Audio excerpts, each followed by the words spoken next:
Alrighty.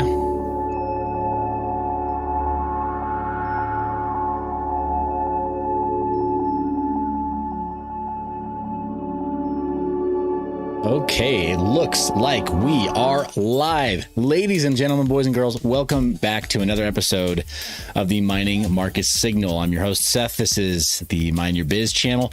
Let me jump straight into our news article after we first look at the Crypto Fear and Greed Index. Tonight's score for the Fear and Greed Index, 48. Definitely we're holding steady on that fear rating of 48, and we are still in neutral territory, but we are still operating out of what the market would call fear. This is live, so hey, do leave your comments. I see Kevin Hawthorne in the comments section. Thank you so much. Say hello as you come into the comments section. We won't just be doing top chat, nor will I be cherry picking just the super chats that I see coming through, but we can just engage. So if you have a question, ask it. If you have a comment, go ahead and make it. If you have an answer for somebody else's questions, please do feel free to help out, contribute, and help lift somebody else in the chat. Definitely appreciate you being here tonight. But our Fear and Greed Index doesn't really give us a whole lot of info other than that right now, with the falling price action of Bitcoin, in my opinion, I think that's why we see sentiment shifting back towards fear. I think this is probably healthy, personally, and I don't really know what to do with a score like this. Just like how when we look at the chart, I don't really know what to do in terms, I don't really know what to expect by way of Bitcoin. But what I do know to expect is, well, what's happening to Riccardo Spagni right now. That's right, FluffyPony. So this is a tweet by Matt Odell. He says, the U.S. government arrested FluffyPony on behalf of South African government, supposedly unrelated to his cryptocurrency work, but I find that hard to believe. Bail has been denied.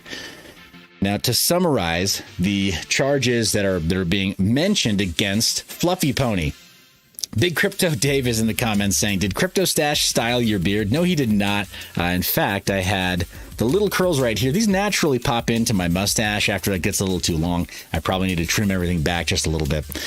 But right now, Riccardo Spagni is facing potential charges back in South Africa when he faces a South African court. He's currently being held in the United States until August 5th. We'll take a look at this document a little bit more closely. I think this is an extremely important precedent that's being set here. And as Matt Odell says, the big question mark, is this being done as some sort of retaliation for the IRS not getting their way in cracking Monero? Some have said that may be exactly what it is. Others say it's not so cut and dried. Others say it's further still, some kind of a means to make a public example of anybody who's been too visible in cryptocurrency leadership, and specifically in privacy-oriented projects like Monero. I'm inclined to believe that the truth isn't just in one of those answers, but it may lie somewhere in between. Let's take a closer look at what this document says. The acting attorney, or the U.S. attorney, has issued this statement. It's rather in depth, in fact. It gives us a lot of insight into what the point is. Now, there's a lot of the in-between section. I've read it from front to back. A lot of the in-between section here, the middle section of this document, that is really an explanation of the relationship between the United States and the South African governments in terms of their agreement for extradition. So, yes, South Africa and the United States are on friendly enough terms that the United States does take extradition requests very seriously, and they do have a procedure. It's kind of outlined in this document. You'll find links to this in the description after we finish going live. Wasn't able to get everything included in order for us to go live on time tonight.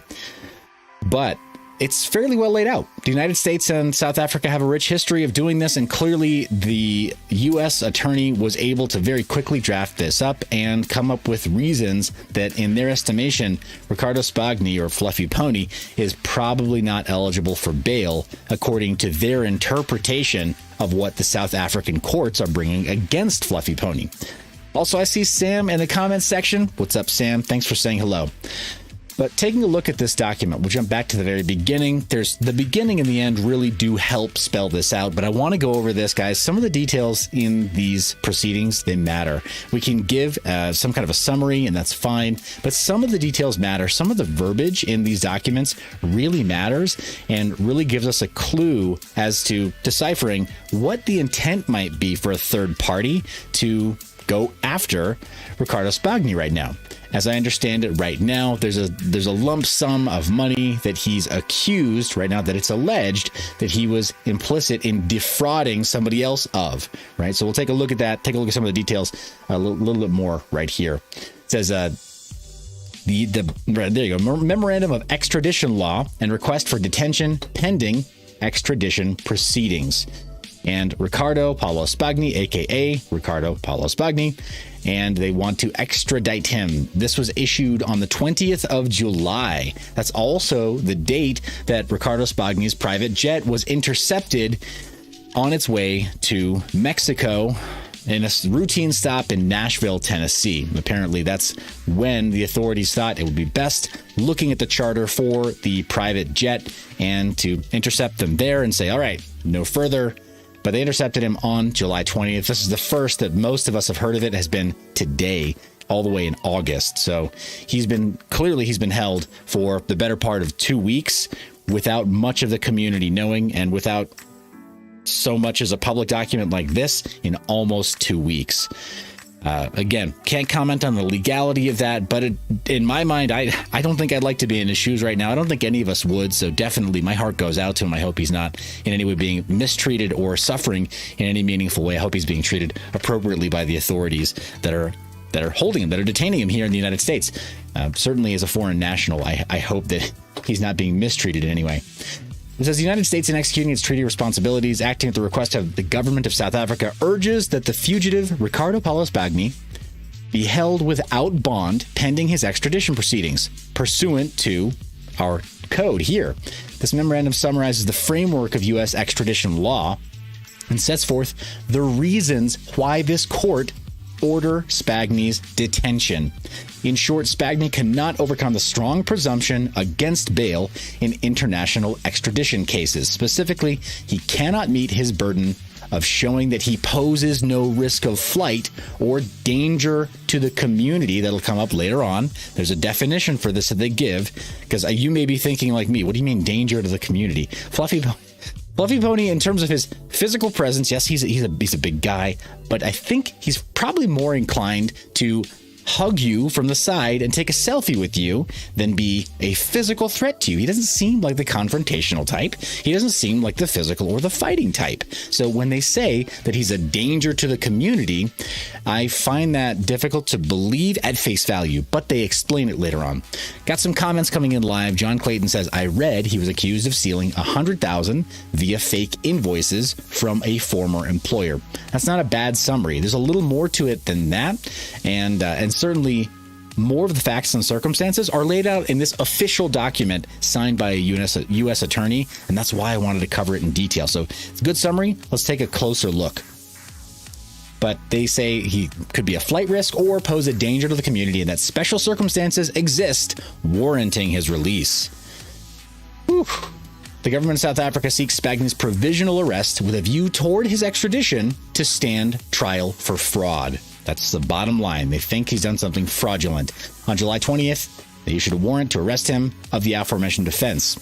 According to the information of the government of South Africa as provided, there's an extradition treaty in force between the U.S. and South Africa, and they go through some of the legal precedent for this. It's rehashed in this document so that anybody who's looking on and says, what do you mean? Why would you extradite somebody from the United States to send them back to South Africa? We're not that chummy with South Africa, are we? I mean, after all, you guys did all that terrible stuff in your own country. Why would we validate your legal system and your terrible court system and after all the terrible things you did to your own people? Well, there's legal precedent. So there, in short, reasons. We have reasons for aiding the South African government. Also, guys, before we go too deep into tonight's session, do me a solid, hit that thumbs up and share this video to somebody who would be interested not only in the current events of cryptocurrency, but also in learning about our crypto mining portfolios, learning more about tips and tricks for GPU mining, for CPU mining, some of the stuff that helps us make better decisions. Again, is this financial advice? Nah. Like 7-Up. Never have, never will give financial advice. But we do have a lot of fun, and I love chatting with you guys, and the more, the merrier. Thanks for being here right now. But Right now, there are treaties between the United States, or a treaty between the United States and the South African government, plenty of supporting documents, and plenty of legal precedent. Handyman says, "Sup, B," in the comments. Thanks for being here, Handyman. Appreciate that. And there we go. According to the information provided by the government of South Africa, Spagni committed fraud in violation of South African common law. This offense was committed within the jurisdiction of South Africa. And the warrant issued on the basis of the following facts: that he was employed by a company called Cape Cookies CC, or Cape Cookies for short, or hereinafter, they should say, Cape Cookies, from October 1st, 2009 to June 8th, 2011 as its IT manager. His employment with Cape Cookies terminated by mutual agreement at the end of that employment. As an employee of Cape Cookies, he intercepted invoices from another company, NSYNC, relating, and no, it's not the popular boy band featuring Justin Timberlake. Stop it. Get that idea right out of your head. Totally inappropriate. Relating to information, technology, goods, and services it had supplied Cape Cookies. He knowingly used false information to fabricate similar invoices purporting to be from NSYNC, relying on details including this company's VAT number and bank account information. Spagni then inflated prices for the goods and or services. Spagni knowingly submitted the falsified invoices to Cape Cookies' finance department and fraudulently represented that they were true and proper records, expecting that the amount listed as due would be paid to the supplier reflected and into the bank account detailed on the invoice. Cape Cookies paid each invoice by means of electronic transfer of funds into the bank account details reflected on the false invoice submitted by Spagni. The investigation revealed that the invoices did not contain the true bank account of NSYNC, rather a bank account opened and controlled by Spagni. This is garden variety wire fraud. This happens in real estate almost every day in the United States. It happens when it comes to big ticket items like homes, like cars, sometimes personal private deals, where larger 5-figure, 6-figure, or even 7-figure amounts for wire transfers are done. And it's done with surprising frequency and surprising effectiveness, successfulness. However, based on my experience of FluffyPony, this doesn't seem like the kind of low-hanging fruit that he would go after. He seems to be a much more discreet and privacy-oriented person who understands information technology, data hygiene better than to do this in the clear or to have changed something for such a simple, air quotes, smash and grab of wire fraud. But let's read on. This is what the document says. The investigation further revealed that NSYNC's actual invoices for the goods and services supplied at a lesser amount had already been paid subsequent to the payment Cape Cookies made for Spagni's forged invoices. Spagni also generated false invoices purporting to be from 3 different suppliers of information technology, goods, and services. The investigation revealed that these were fictitious entities, finding that no such company names, registration numbers, addresses, or VAT numbers existed. The bank account numbers provided with these false invoices were under the name and control of Spagni. Spagni submitted these fabricated invoices to Cape Cookies as true and proper documents. In relying on Spagni's misrepresentations, Cape Cookies paid each invoice by means of electronic funds transfer into bank accounts Spagni controlled. The evidence indicating that Spagni engaged in these frauds consists of witness statements and bank records. This evidence indicates that Spagni received 1.4 million South African rand, or roughly $99,000 US, as a result of his efforts to defraud Cape Cookies. Spagni was charged in the Western Cape Region Court, Cape Town, for fraud and other charges arising out of these facts. He pleaded not guilty to the charges, and the trial against him was commenced. Evidence was presented against him, but Spagni failed to appear in court. So really, it's not even so much about the fact that these allegations exist as much as clearly a failure to appear in court. But it begs the question on my part, was he definitely served a subpoena? Was he definitely served the proper paperwork requiring him to show up to court? And further, is that even something that the courts of South Africa do effectively or correctly? Is it possible that whoever was meant to issue him his summons simply didn't serve the papers correctly, and that he somehow did not know of the most recent court date that he was required to attend? This sort of thing has been known to happen in the United States when mail is undeliverable for petty offenses, and then all of a sudden people have warrants out for their arrest for misdemeanors or moving violations in their car. Something sometimes as trivial as just having a parking ticket that goes outstanding with an undeliverable summons to court. I don't know those facts and circumstances, but in my mind, that's where I go looking for a plausible explanation for him not being there when he was summoned. Evidence was presented against him, but Spagni failed to appear in court. South African authorities attempted to locate him at his home address and through contact with his friends and family, but to no avail. Again, I struggle to believe this because he's such an incredibly public person.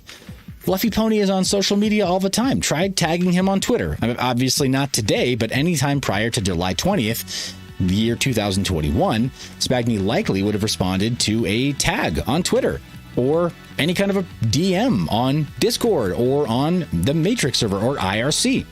These chat rooms where he's known to be present and he's known to actively monitor. So if he's not physically present at his home in South Africa, because he's traveling, especially to the southern United States, like Florida and Miami, where there are trade shows, and New York, where there have been trade shows, and all across the eastern seaboard and the southern states, where there have been trade shows and events, mixers, and then across to other countries where there have been trade shows and mixers because of the lifting of restrictions for in-person meetings. We're seeing industry events come back.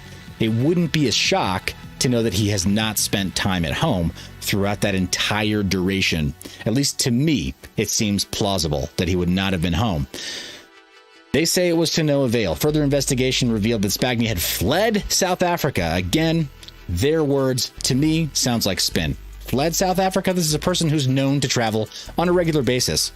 In fact, just next week, DEF CON is happening in Las Vegas. He was very likely going to be between events before going to an event like that. DEF CON and Black Hat, both happening in Las Vegas. Not a stretch to think that he may have been en route, well, by way of Mexico and other places to which he was invited. At least that's word on the street. He was invited to other events, mixers, and private parties. Not that strange for a person of means to travel around the world and take in some other culture, some other flavor. But they say he fled. The trial court issued a warrant for his arrest on April 19th, 2021. Article 2 of the treaty covers offense which Spagni is accused. The government of South Africa has represented that it will submit a formal request for extradition. South Africa has requested that the United States provisionally arrest him with a view towards his extradition.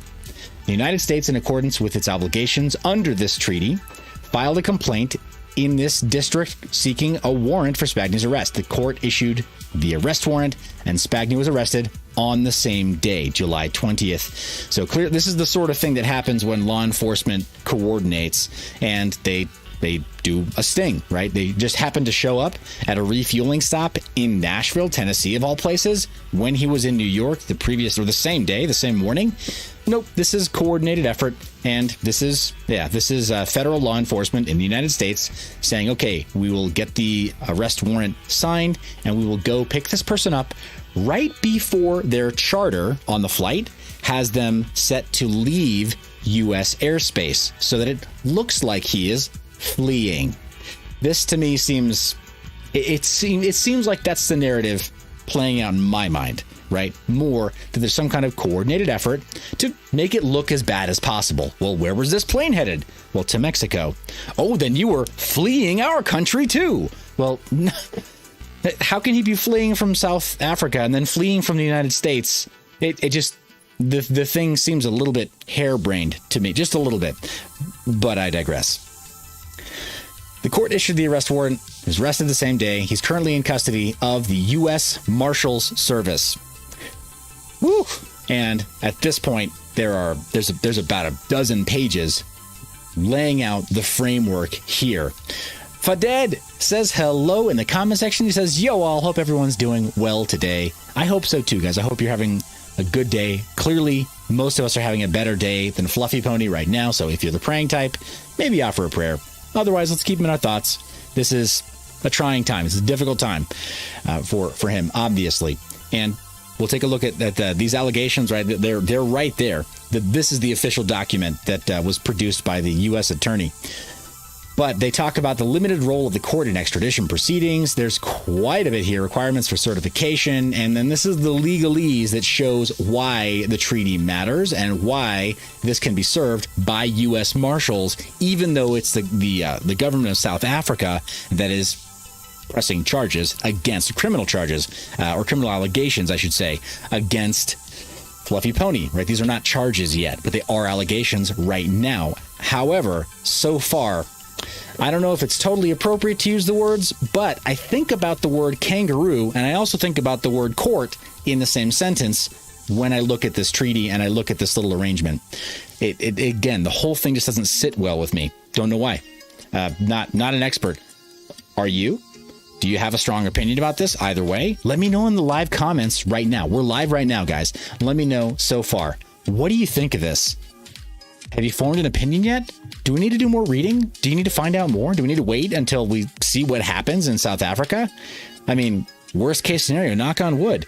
Do we need to wait until something really scary happens? Like he's locked away for a long time for things that we can't really prove, and that there might not even be a valid IT or data trail for now after, gosh, what, 12 years? 11 years? I don't know. I mean, you tell me. Comment section. Have at it. What do you think about this news for Riccardo Spagni? But scrolling all the way down the list, there's quite a bit that it goes through. And then there's a little bit of an explanation about the enforcement of this applicable law, where it says a strong presumption against bail governs in an international extradition proceeding. Unlike in domestic criminal cases, there is a presumption against bond. And it said before, earlier in the document, that they presume that FluffyPony is some kind of a flight risk, or they said a danger to the community. Those are their words, not mine. And I was trying to understand what they meant, so I read further on. Let's take a look at a couple of these little things here, though.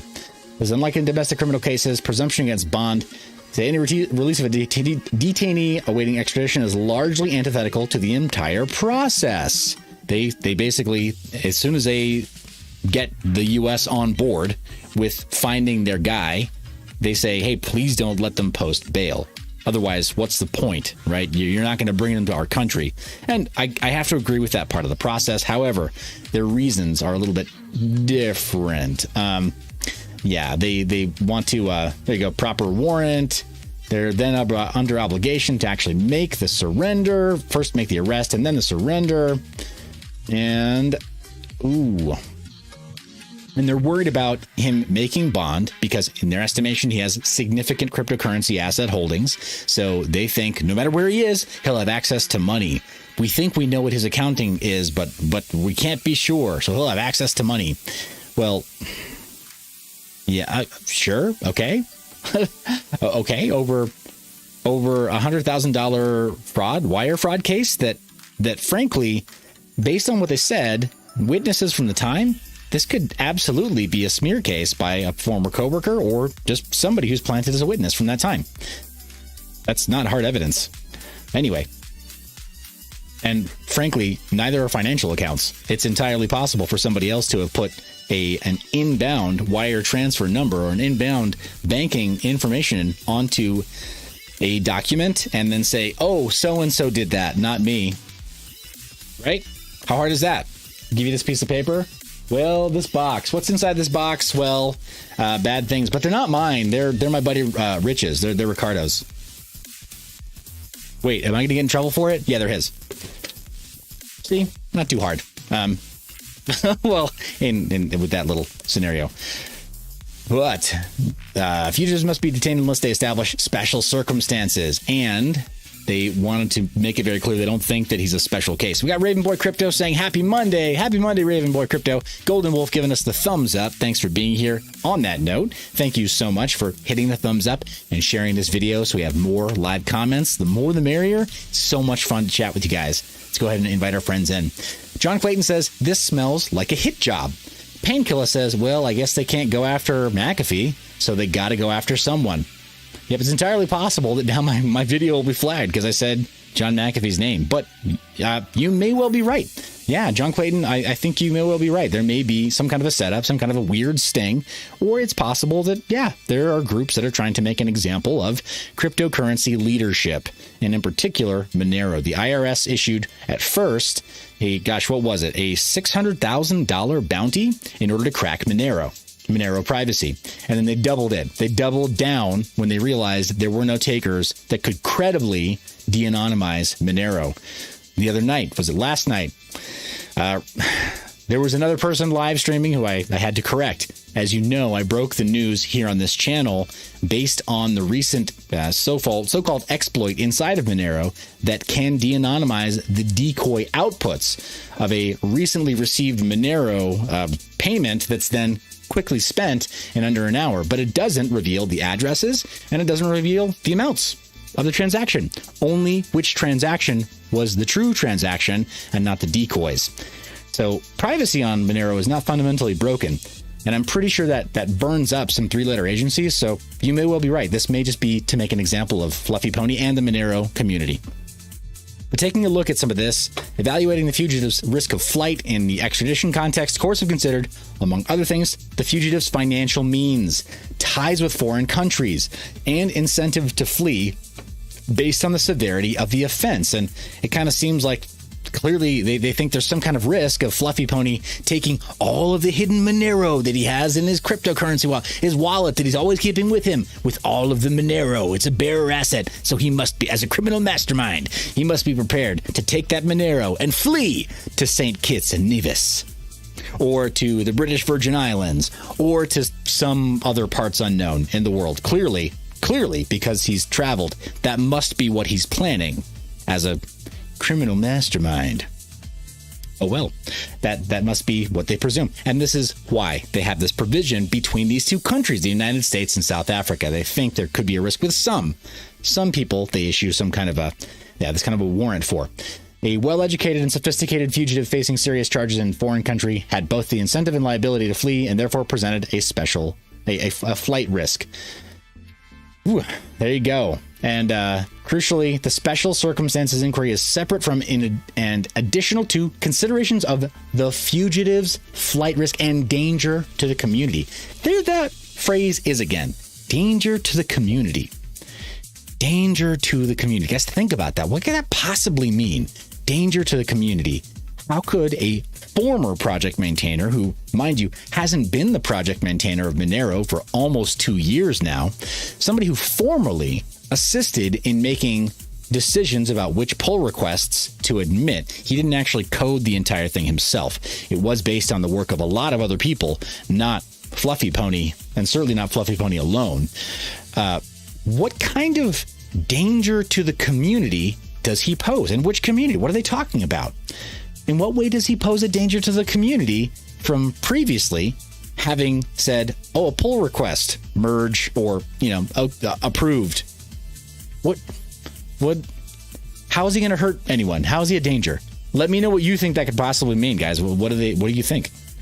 So, yeah, low flight risk. Also, special circumstances are supposed to be limited to the most extraordinary circumstances, cannot involve factors applicable to all potential extraditees. So they found that he was not any special circumstance. And we got some other comments coming in right now. Ravenboy Crypto says, Skill Checkmate says, glad you're covering this. It's got me worried. Hey, I appreciate you saying that. And here's the thing. I know that for some people, they might think it's in poor taste. I'm not actually a really big personal fan of FluffyPony, of Riccardo Spagni, but I'm not a hater either. This is a person who helped the community so much, and a person who clearly right now, this doesn't seem right. So hopefully me covering it is a sign that we're attempting to get down to the bottom of something that matters, as opposed to me just, being a fanboy, right? Or cheerleading somebody who I'm just like, who I love to pump up. Have you ever heard me talk about him before? There's a reason for that, right? Like, I'm not like his fanboy. So here we are trying to get to the bottom of it. It just doesn't seem right. It seems off somehow, right? Ravenboy Crypto chimes in and says, or wherever Tupac and the rest of the people that have faked their deaths went. Wow. Hey, it's always possible, right? He goes on to say they probably want him so he can give up names and help break the encryption. Well, maybe. It's always possible. Here's the thing. It's developed in the open. The pull requests are in the clear.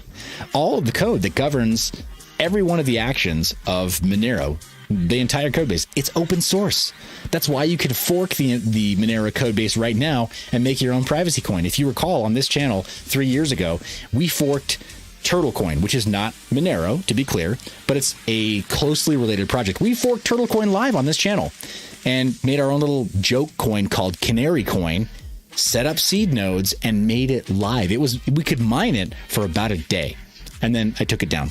It didn't seem like the right thing for me to have running, right? It just was not what I wanted to do, and I don't want to be some kind of a project leader. But the point is, it's really that simple. Forking the code base, changing some parameters inside the code base, and then running seed nodes. So all of it's in the open. None of this is hidden. None of it's secret, per se. It's a network, though, that once it's running is designed to help make all of the transactions inside of it mostly anonymous and very, very private. It's not perfect privacy, but it's very good privacy.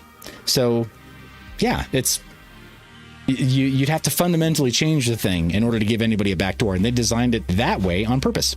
So there's no one person you can squeeze either, as far as getting the whole thing to stop. I promise you right now that anybody who's paying any attention to this has already paid attention to when the previous snapshot of the code base would be prior to the point that FluffyPony was apprehended or could potentially be squeezed to then give up any kind of sensitive information. Again, it's all out in the open source. He doesn't have any secrets for these people at all.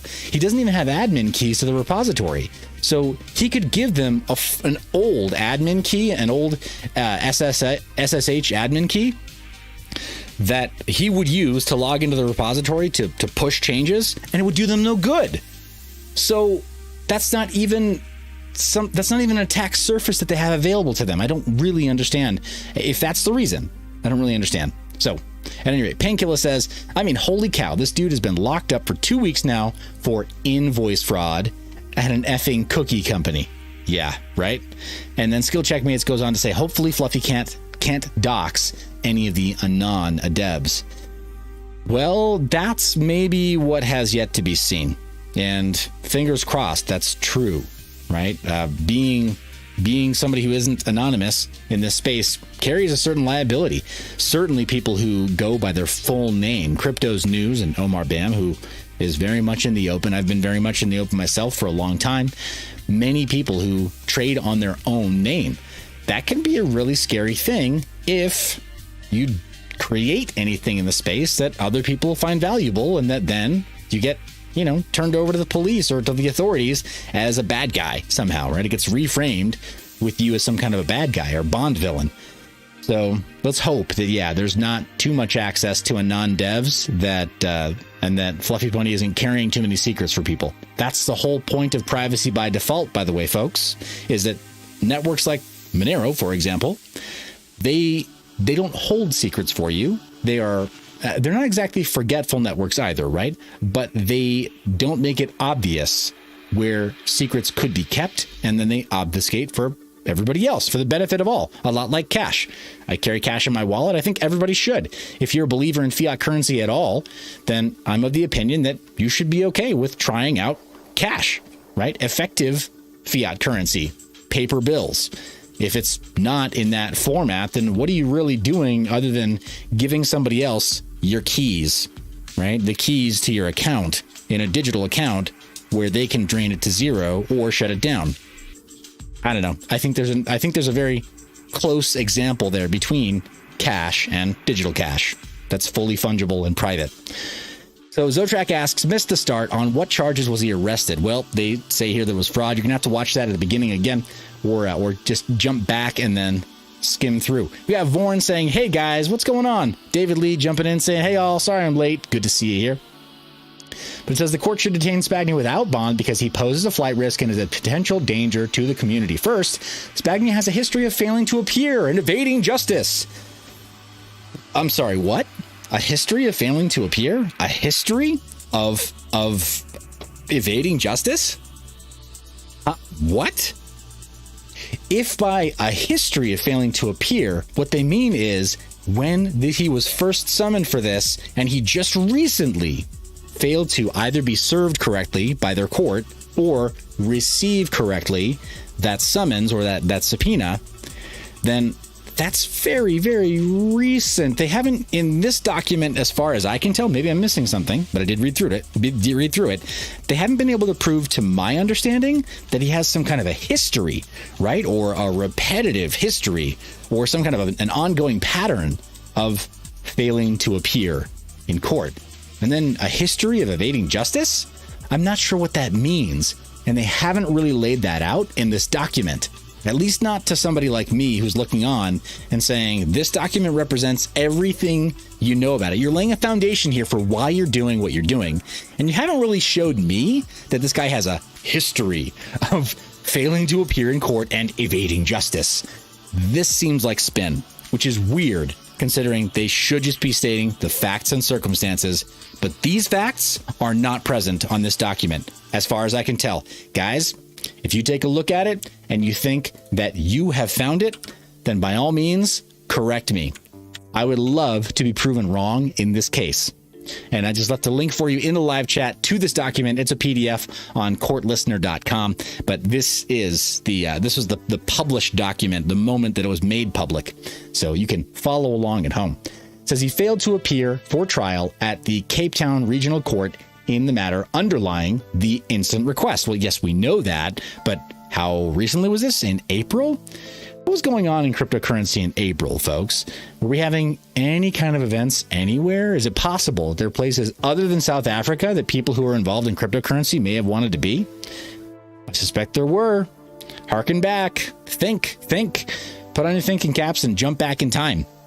What was going on in April when they first said that they issued this particular subpoena or this particular summons? And again, I don't know what's happening in South Africa or their courts or how they choose to serve warrants, but it's possible that the words kangaroo and it's entirely possible the words court belong together in this sentence. Further, because he has avoided returning to the relevant court in South Africa, this court has reason to surmise that he will continue trying to evade justice. Again, if this happened literally just once, what do you mean continue trying? It's not a pattern. It's not a habit. You haven't demonstrated in this document to a layperson like me that there is a pattern or that it's happened even more than once. So what do you mean continue trying? If it's happened once. And they say, unfortunately, the deck is kind of stacked against him. In the context of determining whether a defendant poses a substantial risk of flight, this court does not find any meaningful distinction between a person who left the country when he learned of the pending charges and one who already outside the country refuses to return to face these charges. And again, wouldn't you have to actually have served documents to that person for them to learn of it while they're out of the country? It seems odd to me. Doesn't it seem odd to you? Guys, thumbs up if you think that while you're out of the country, if a warrant is made for your arrest in an issue as serious as this, where they're willing to extradite you, that you should be served papers. You should be served a warrant or papers first, a summons and a subpoena before you're served a warrant and put in handcuffs by the U.S. Marshals. I don't know. Maybe I'm being unreasonable. But you guys tell me. Thumbs up if you agree with me. Give me a comment if you disagree. I'd love to hear some opposing points of view. But they say the intent is the same, the avoidance of prosecution. And where I differ completely is in just saying, look, if you are, as per their definition, already outside the country, you failing to return is not the same as you refusing to return. And so there is no intent. You can't say that there's intent to avoid prosecution if you don't know there's a court date for you, right? I think there may be an issue here. Maybe. And maybe the official story here is not the full story. Maybe. David Lee is saying, I just skimmed the document, but South Africa has a long pattern of prosecutorial misconduct. And Painkiller says, pretty sure you must be served before having to appear. And John says, mind your biz, Chainalysis may have something to do with this. Don't say it out loud, please. F in the chat, guys. Say it. Say it with me. F in the chat. And also, hold on a second. What do I got here? How did I do? Yeah, I know. Womp womp. Here we go. I think you may be right. There may be some other issues at play here. There may be some other characters that just want to try to take a little piece of one of the most visible and most successful, highest market cap, privacy-oriented coins. And frankly, it took me a long time. I was reluctant to acknowledge that a few years ago. But after interviewing so many privacy-oriented leadership teams, I interviewed the lead developer of Beam. I interviewed the lead developer of Arrow. I interviewed the lead community manager of Pirate Chain. I interviewed the project steward for Zcoin, rebranded to Firo. I interviewed the lead community manager for Monero and had them do a cross coin event with the lead developer Jeff from Safecoin, who at that time had ZK Snarks enabled on Safecoin because it was still forked from the Komodo code base before rebasing to Solana. You see what I'm saying here? I've taken some time to dig here. And it took me a while to kind of get to the point where I realized, okay, it might not be a perfect code base. It might not be perfect privacy, but they've got the largest market cap and the highest usage and the greatest number of vendors who accept it. There you have it. It'd be like going to a local store and saying, you know what? I've got these Canadian bills here, these Canadian currency, $1, $5 bills from Canada. You'll take these, right? And when they say no, you're stuck having to go find currency they will take. Monero kind of fits that bill as far as a privacy-oriented cryptocurrency that's accepted at more places and has a high enough market cap and high enough volume that it makes sense as a cryptocurrency that is sort of the de facto cash to Bitcoin's gold, if that makes sense. That's the journey that I went on. That's the conclusion that I came to, at any rate. But just a reality, guys. I do think there may be some people out there still chewing on sour grapes because that's the case and because Monero has been very anti-fragile. Not been perfect, but been very anti-fragile. It's rolled with a lot of punches, had a lot of problems, but also been very open about how they intend to fix them and then actually gone on to fix them. But let's see right here. Going on, they say finding fugitive to be a flight risk because, among other things, he could have returned to Mexico and voluntarily surrendered, but he has not done so. Again, as far as I can tell, there's no indication in this document that he was definitely served papers. So the idea that he would voluntarily surrender without having been served papers seems like a total logical fallacy to me. Who would do that? Who? Like, surrender to whom and why? Because what reason? If the papers aren't there to tell you what the deal is about, how are you going to surrender to some? What do you mean surrender? Surrender? Oh my gosh. Anyway, it says in the instant case within the past month, Spagni was confirmed by a U.S. Marshal international investigator to be in the state of New York. Now note, this is a U.S. Marshal investigator, international investigator. It doesn't say that he was contacted by this person. It says that he was confirmed to be present in the state of New York. That could mean this person noted him from a distance. That could mean that this person was off in some window tinted Yukon. Like, oh, hey, I'm going to take photos of this guy. I got a photo of FluffyPony over at, whatever event over at Coin Center, over this other location, talking to his buddies. What does that even mean? They make it seem, so again, the framing here is that there was some kind of meaningful contact made. However, it's only hinted at. It's not actually laid out that he was contacted, only that he was confirmed to be there. It says earlier today, Spagni flew from outside New York City into the Nashville airport on a private charter jet after 11 a.m. The private charter jet was scheduled to fly to Los Cabos, Mexico, departing at noon. So between 11 and noon, these guys had a 1 hour window. The feds had a 1 hour window, and they were waiting in Nashville like, all right, ladies and gentlemen, we got him. The man who's a danger to the community. We got him. Ha ha. That's on the back. Anybody got some cigars? No, I don't smoke anymore. All right. But I mean, seriously, this is like not even B-grade cop movies from the 1980s. This is terrible. But you're there at between 11 and 12? Good job, guys. Good job. Our taxpayers, by the way, our tax dollars, by the way, hard at work doing this. The private charter jet going to Los Cabos while in Nashville when Spagni deplaned in order for the plane to refuel. He was arrested without incident. Well, yeah, you think? Again, anybody who's seen this guy in public, anybody who's ever met the guy, what did you think he was going to do? Bust out his, like, Kung Fu Panda bit? He was going to, like, right? Like, oh, he's got a switchblade. Oh, no, he's got the nunchucks. They got the little Monero symbol on the end. What?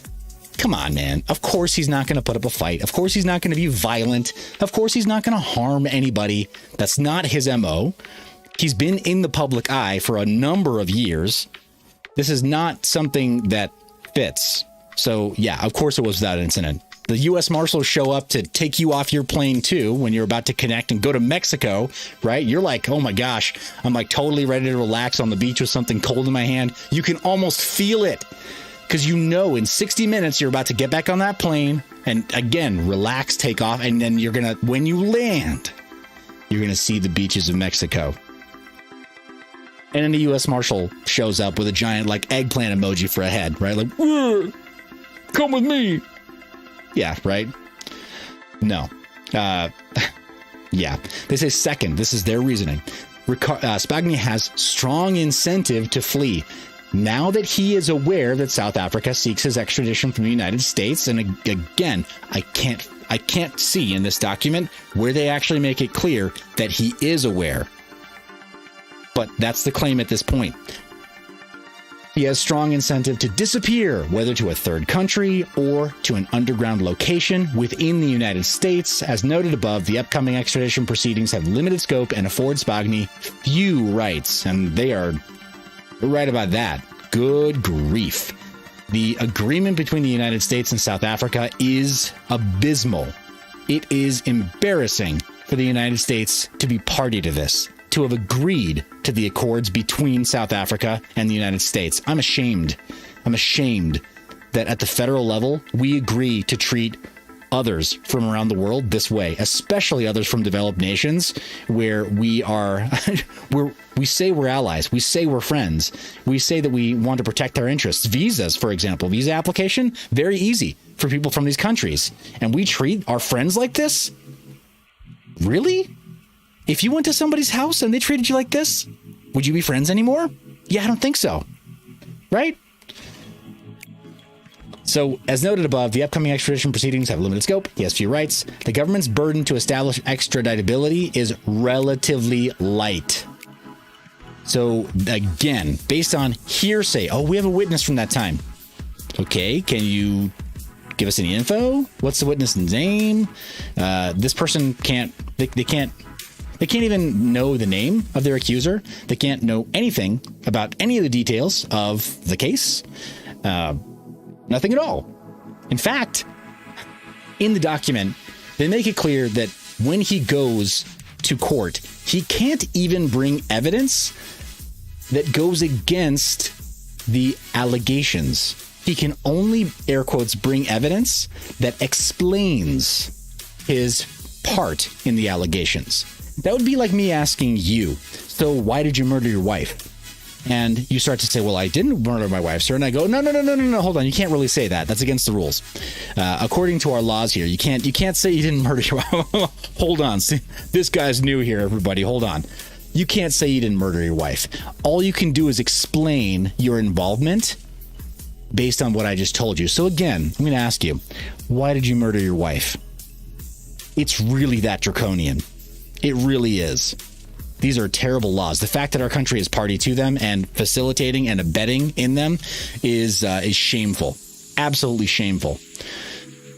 But finding that fugitive has virtually no incentive to appear at his extradition hearing, where due to the government low burden of proof, he faces significant risk of extradition. Yeah, they're worried about it. I mean, and you know, frankly, after reading it, I'm starting to kind of get it, right? It's not that it's a death sentence or whatever. I don't want to be overly dramatic there.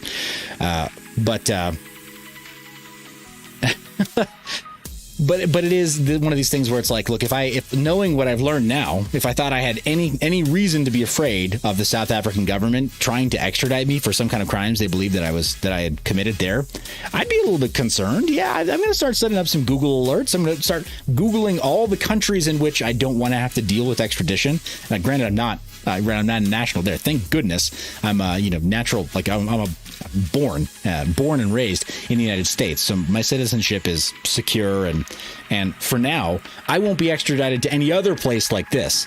But gosh darn, this has me like concerned. Yeah, if I thought there was something like this happening to me, I would want to do everything in my power to have legal counsel contact the courts on my behalf and say, look, my client has sent me here to begin proceedings to deal with you. He will not present in person. Based on all this, right?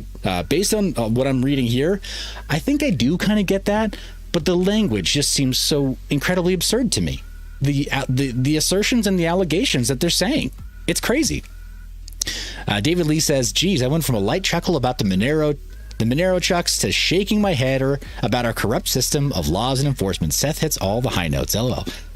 Well, thanks, guys. I appreciate you being on this little roller coaster with me. Here's the thing. This is something that I knew I had to cover.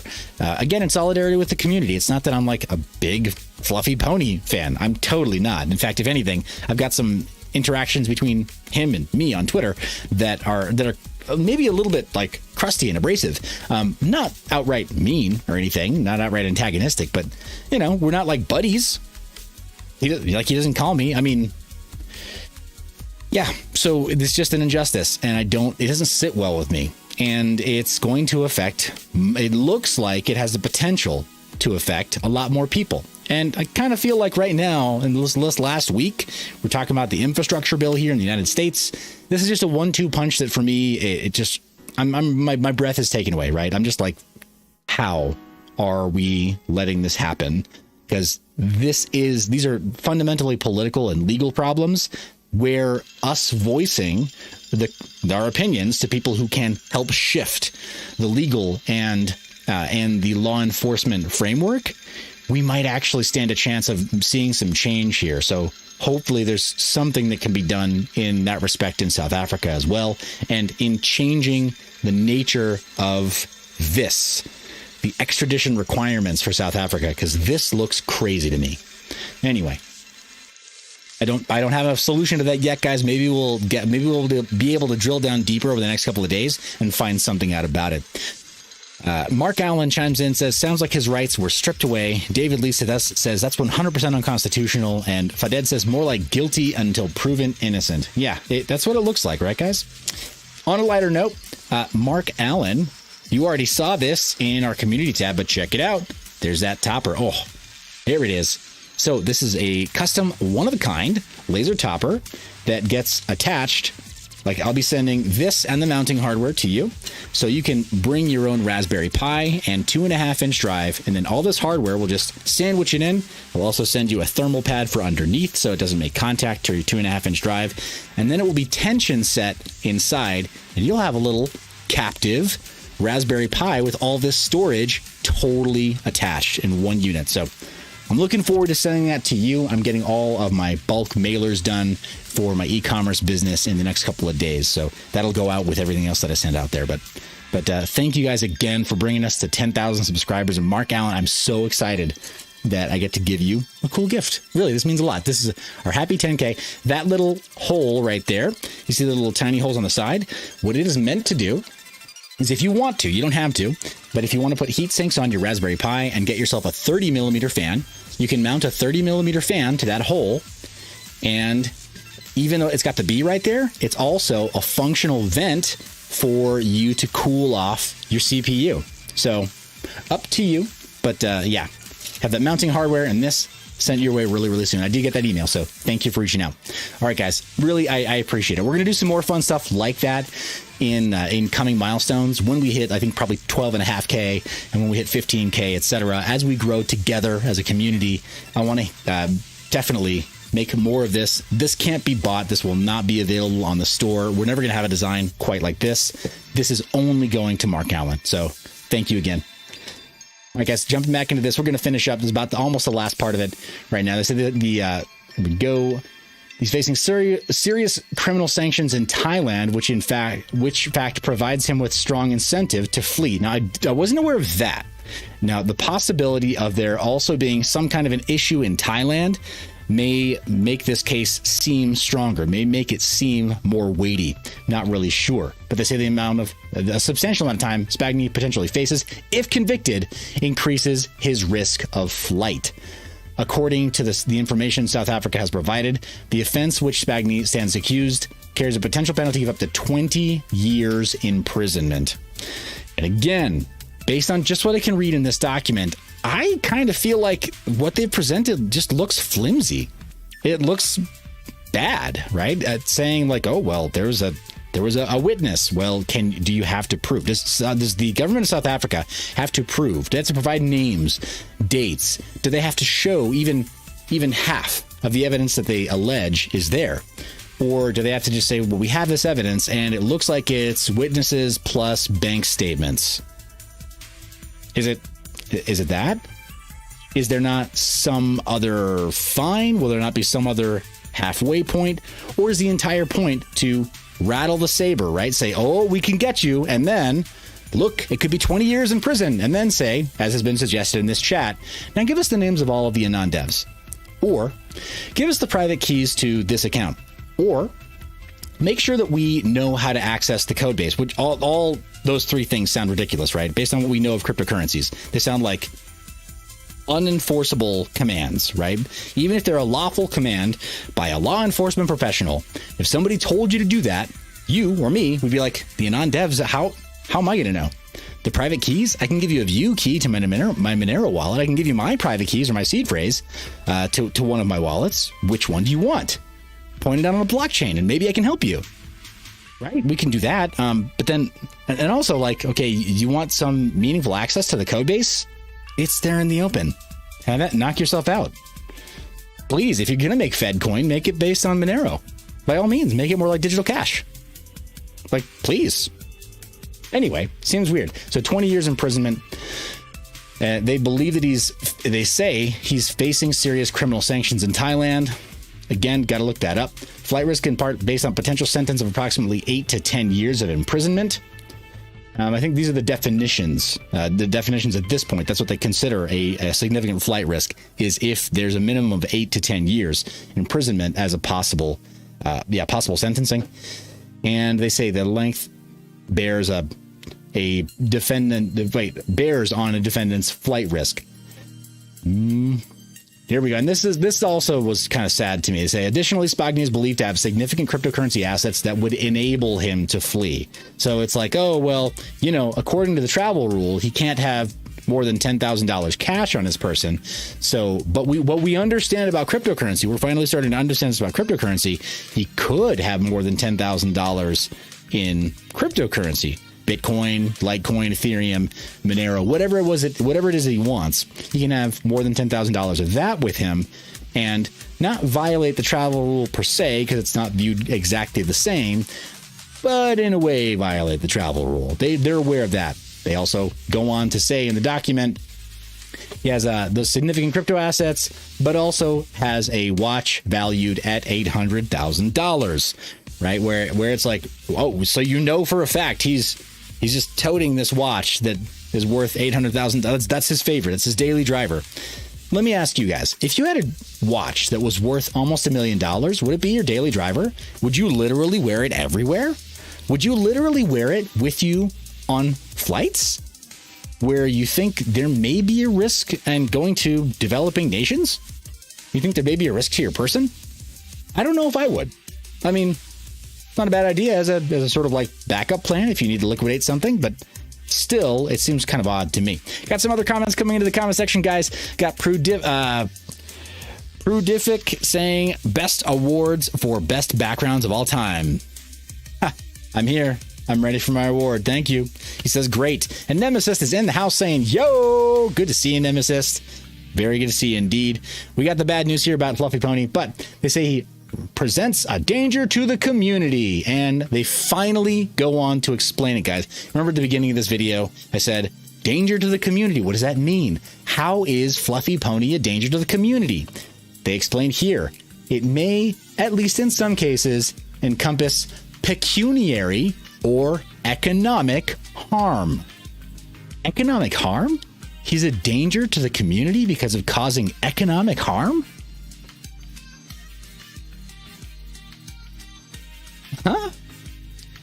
Can you think of a way that FluffyPony's involvement actually directly, that you can demonstrate that it causes economic harm? I don't know that I agree. Let's also look up a word. Pecuniary.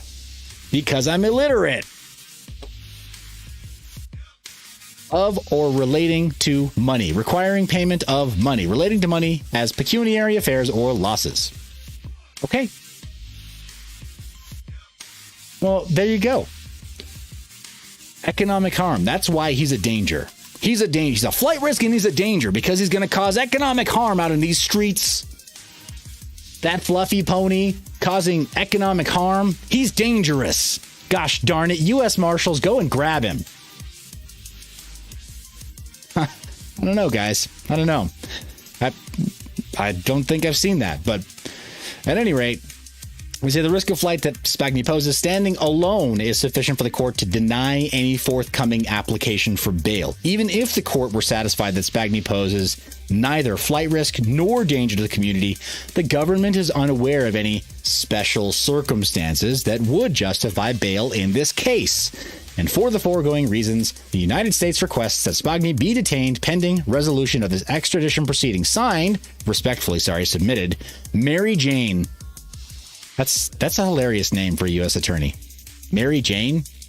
Really? Well, Mary Jane, I've got a request for you at the federal level in the United States, if you can pull some strings. I'm sure you get this one a lot, but Mary Jane, we want to set you free. Weird. And then also signed by Joseph P. Montmini.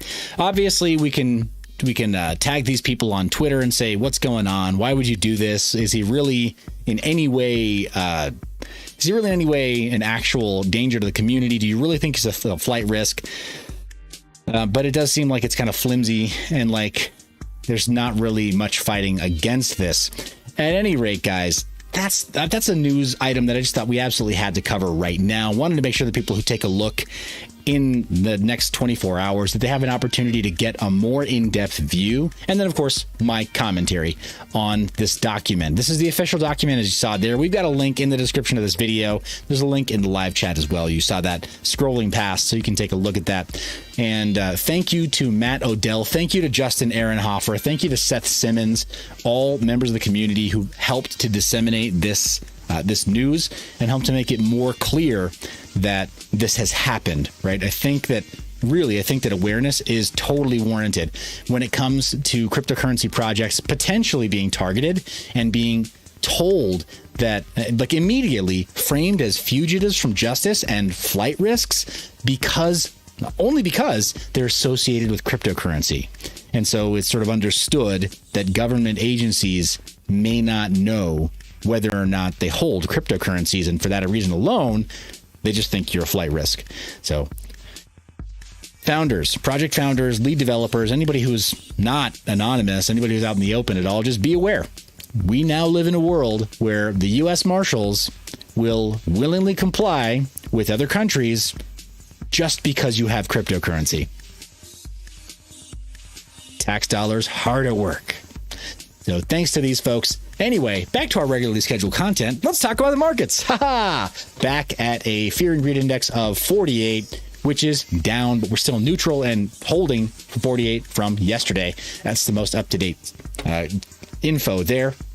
Going to our stats on TX Street, and I kind of feel like we should take a look at the mempool and the stats from Monero today.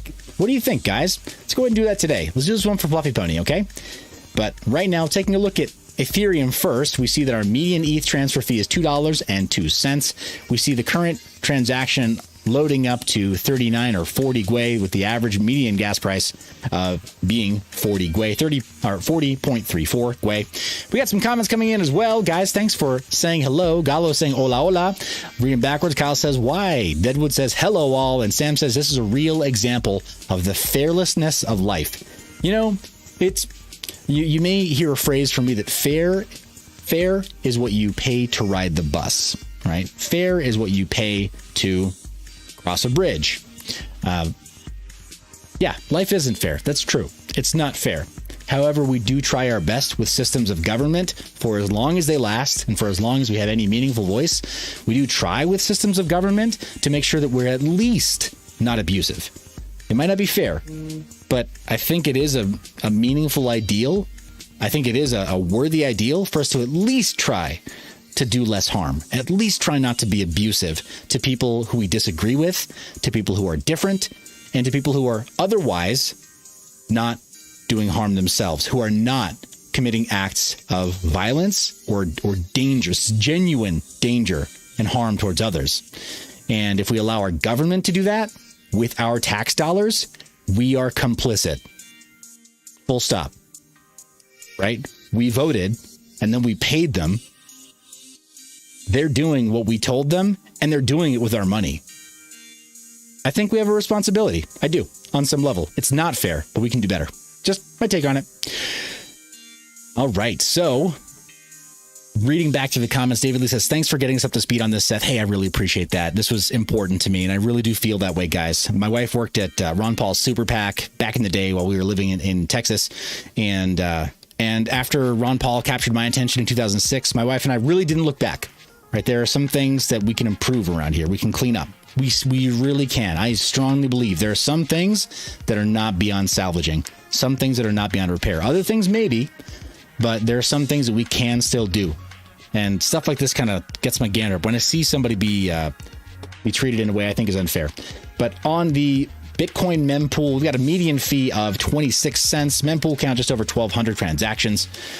And mempool count on Ethereum, of course, is over 75,000. It's always just rocking and rolling. So much happening, so many transactions. We'll just take a look at our South Park characters here, as you can see, with all of them filtering out of Kyber and Curve and all these other protocols, CryptoKitties and 0x and Rarible and SushiSwap and 1inch Dex and all the rest, all filtering over into this giant backlog, as you can see right there, and lining up in transactions based on our mining right now and maximum extracted value, which, by the way, doesn't go away when we stop mining in ETH 2.0, but maximum extracted value is also helping to reorder the number of transactions that get fit into each block. It's a really cool representation, right? Over here on Bitcoin, got a 10-minute transaction time, 10-minute block time, roughly, nominal block time. But we have so many others that are kind of just stragglers, just barely making their way in, and nothing else being lined up as far as we can tell, or being restructured. You will occasionally see a visual representation of MEV. See how transactions pop out and some pop forward because people say, I'm going to pay more in the moment, in that second, just like how you can do in MetaMask, right? You drop down and say, speed up this transaction. You can see it visually right here. It's so cool. Love this tool. But let's go ahead and replace Bitcoin with Monero. Let's take a look. Alrighty. And right now, Monero Street, Isabella. Well, hello, Isabella. I'm going to say goodbye. Are you an angel, or is that ring signature a ring signature on your head? Well, you might not believe this, Isabella, but that's not the first time I've been asked that question. It's a ring signature. So looking back at the stats for Monero, we got the mempool size at really low. Mempool count, only 19 transactions going in, but the current median fee in US dollars on Monero is tiny, a fraction of a penny. This is the lowest I've seen it in quite some time, but yep. 0.3 of a penny to send a transaction on Monero today, including privacy by default. Pretty darn cool, I think. So without having to send multiple transactions to Mix in Whirlpool, you get all that privacy, well, relatively free. There we go. Yep, you can see all the halos dropping off of them, coming from the clouds over here. It's supposed to look all mysterious and obfuscated. Love that. Fiat leak. Let's take a look to see what is going on in the world. We'll start with Bitcoin. See where in the world the Bitcoin is headed today. It's going to take a second to load up there. We're moving at the speed of the internet, or whoever our front end programmer was over here. It does kind of drag a little bit, guys, over at Fiat leak, but you got to admit, it's a really cool readout, right? A really cool visualization of where all this stuff is going in the world. Looks like US dollars, they take the day almost every day, right? Pretty much.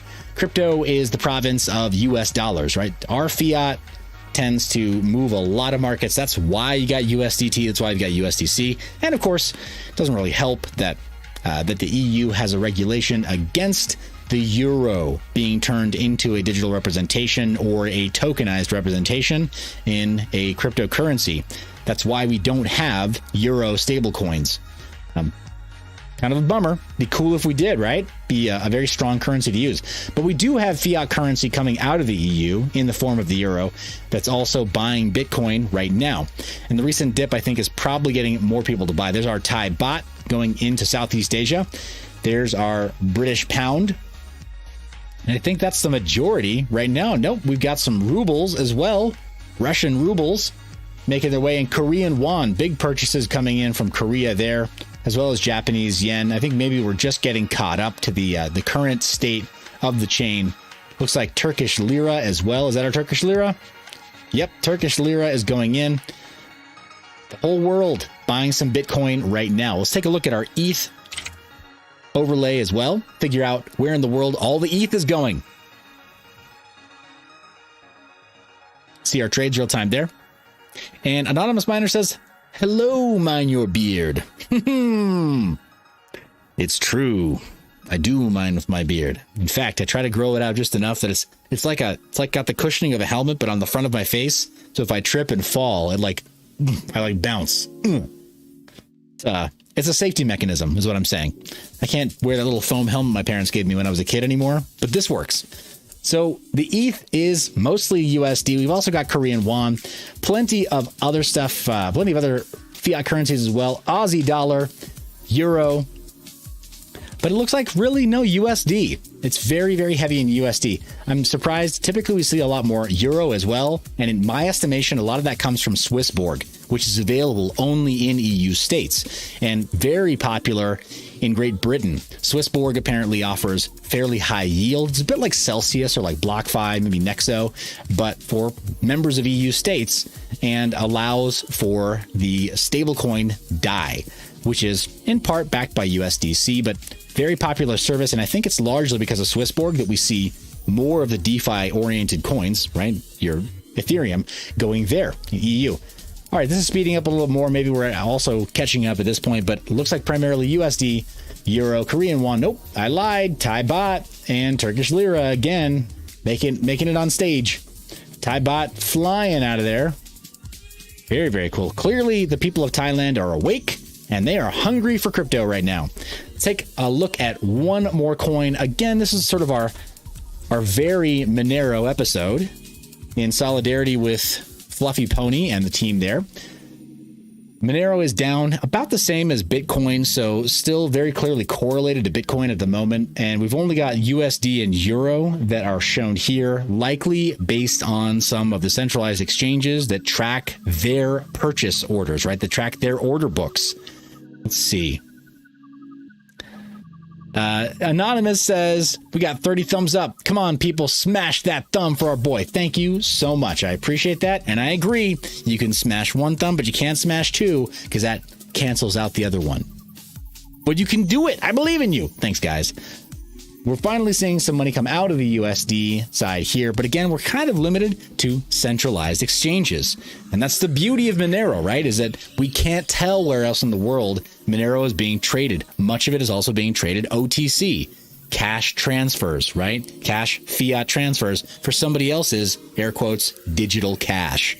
So it is a brilliant and very functional privacy coin, or privacy respecting coin. And again, just to make the record very, very clear, the video that I made the other day, I think made it pretty clear also, but with the recent exploit of the Monero wallet, and it is a wallet problem, not a Monero network problem. If you receive Monero, you need to wait at least an hour before spending it. Otherwise, the decoy outputs of Monero are not fully set in. It is possible that a third party can figure out which outputs are the decoy outputs, but it still protects the address being sent from, the address being sent to, and the amount. You're still private, but the total network is less anonymous if you spend too fast. So slow down your transactions, right? Slow your roll on Monero right now. That's our fiat leak info. Let's go to what to mine, starting with the R9380. We'll go through this stuff kind of fast, guys.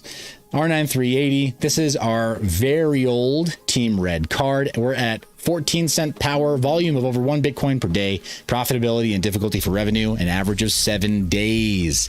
7 days. We need averages. And Ethereum Classic, 38 cents per day, which is amazing. That's our profit over total earnings, right? Every single day, to read this correctly, our revenue is 88 cents, and our profit after paying for that 14 cent per kilowatt hour power will be 38 cents. I mean, I don't think that I need to explain this to most people, but for anybody who's watching who doesn't know where I'm getting that number from, that's how this is read. This chart is read that way. So there are two numbers there. If your power were free, you'd be getting this much every single day. But since your power isn't free, this is what it is at 14 cents per kilowatt hour. If you want specific numbers for yourself, change out the cost per kilowatt hour to reflect what your numbers are, and then you do this for yourself. You figure that out. All right. We also have a second place, Ergo at 28 cents, Ravencoin at 14 cents. Somebody asked me in the comment section the other day, do you understand what the difference is in power consumption for these two cards, for these two coins?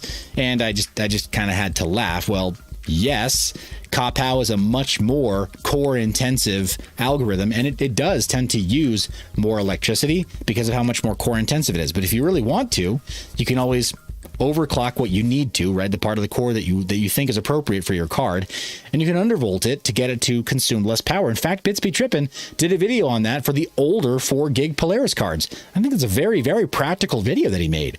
A lot of people are gonna improve their efficiency by doing that. So if you want it to consume less power, you're always in control of that. That's up to you.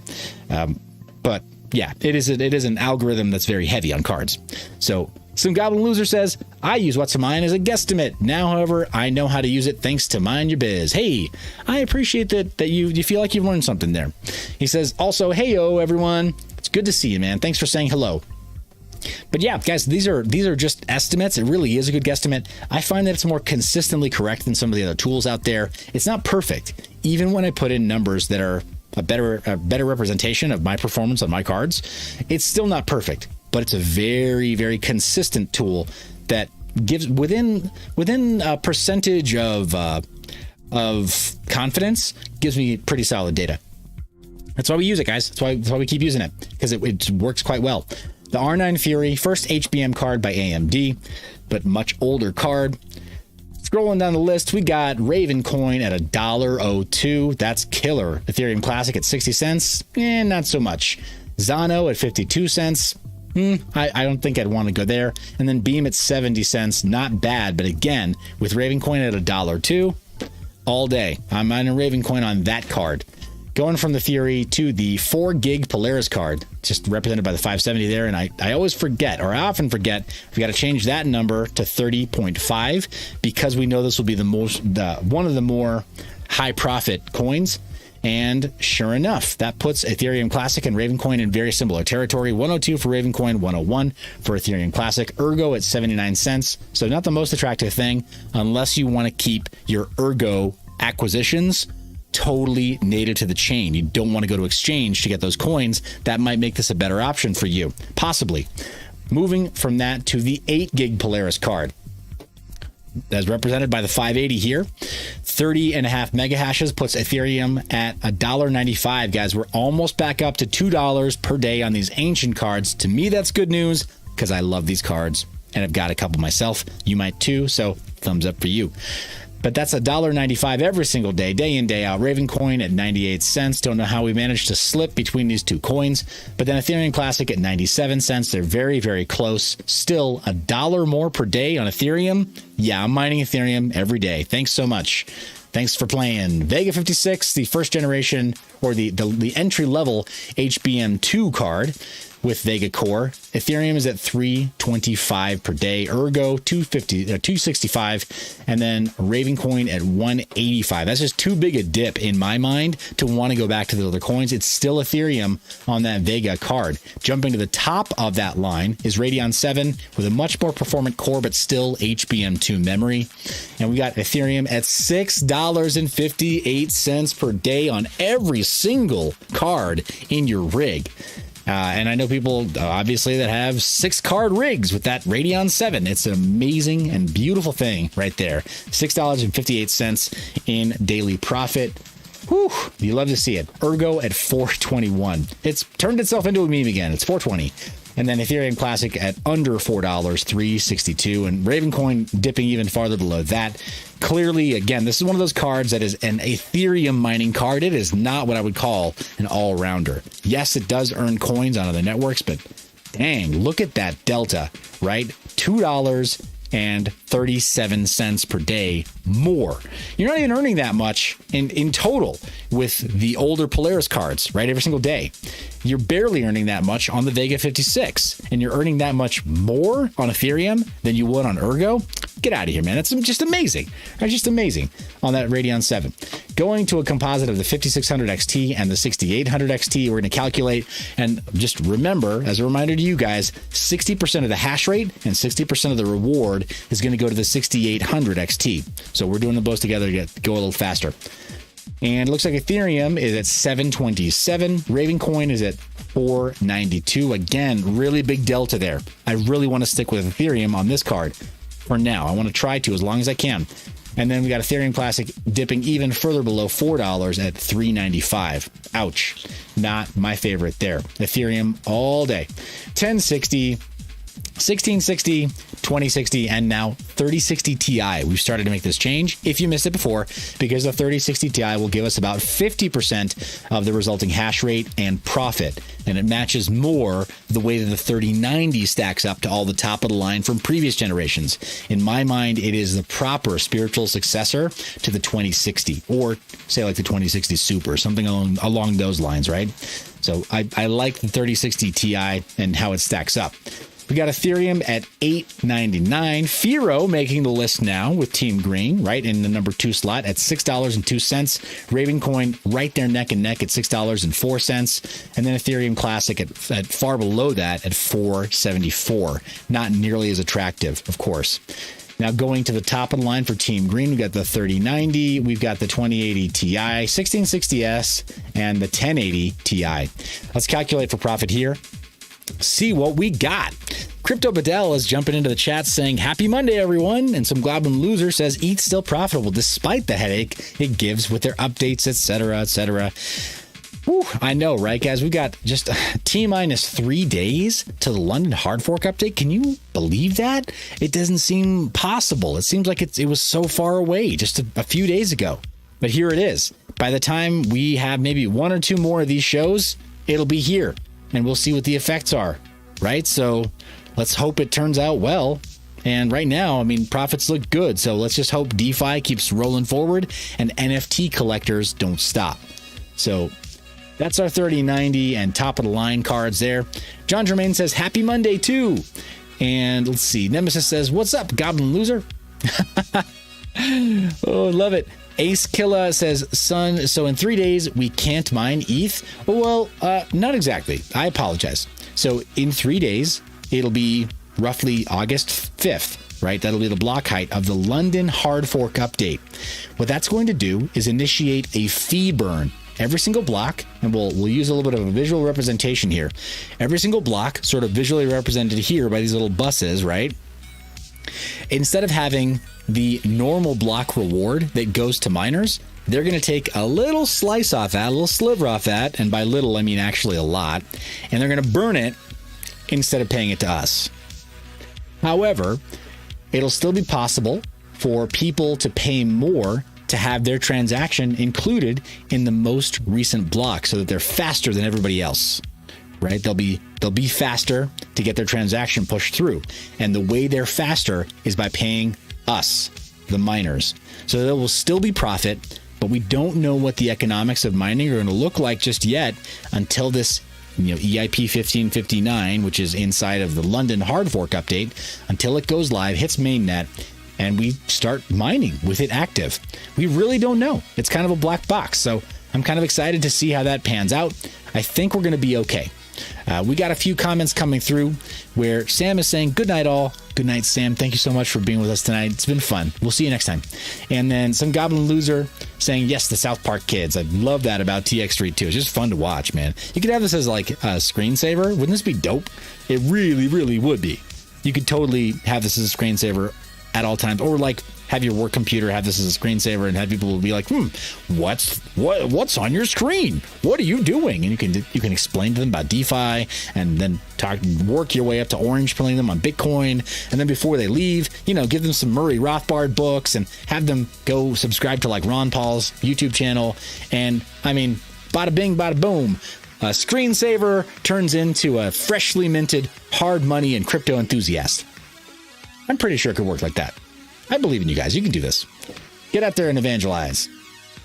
But going back to what to mine, guys, we got 3090 in our top of the line cards. Let me calculate one more time so we can get the freshest possible numbers. Fresh and clean, $15.39. Oh, 93 cents. I'm so sorry. We're almost at $16 of profit for these cards again. Hallelujah. ETH is back, baby. Let's hope that the London hard fork doesn't even go screwing anything up. Oh my gosh. And some Goblin Loser says, and they totally leave with Mind Your Biz merch as well as Doge Lord apparel merch. Heck yeah. You know what? I dare say that would be FA. You guys, you can do it. Fill the chat with FA for Doge Lord and Mind Your Biz. There you go. It's an exclusive. That would be FA for sure. So that's our top of the stack is Ethereum at almost $16 per day. Ravencoin now is at $10.35, which again, like so many other card profiles, is not so attractive to me. Firo is on the list again, pretty close at $10.13. Bitcoin Gold makes it onto the list, which again for me is like, why are we still doing this? And then Ethereum Classic, of course, is also running. It's also in the race. So there it is. But that's our what to mine numbers. Cost to mine one full Bitcoin. Let's go over to our hardware profile here. Go to the Antminer S9. Bone stock. No overclocks. No water cooling. No tricks up the sleeve. We're going to go all the way up to 14 cents per kilowatt hour. And it looks like our profitability is a little low. Now the break-even electricity price is 16.2 cents. So if you got that rate of power or higher, you can't mine on this guy. Not at home. You're going to need to go somewhere else, get cheaper power. And the cost to mine one full Bitcoin is $33.9. Bruh. No. If you really feel like mining on an Antminer S9 at home at this rate for power, please tell me where you live so I can stop by your house, get a water bottle, and spray you like a puppy and say, no, don't do it. It's not right. It's just not the right price. We're going to keep that hardware profile and jump all the way down to 8 cents. We got Yankee in the chat asking who got arrested. Well, one Mr. FluffyPony, Riccardo Spagni. He was previously the Monero maintainer. He's also the lead dev for a time, but was the Monero maintainer until late 2019. He hasn't been the maintainer for 2 years. He hasn't had maintainer admin keys, so he can't approve pull requests. He doesn't do anything meaningful to the code base at all anymore. The fact that this happened is kind of...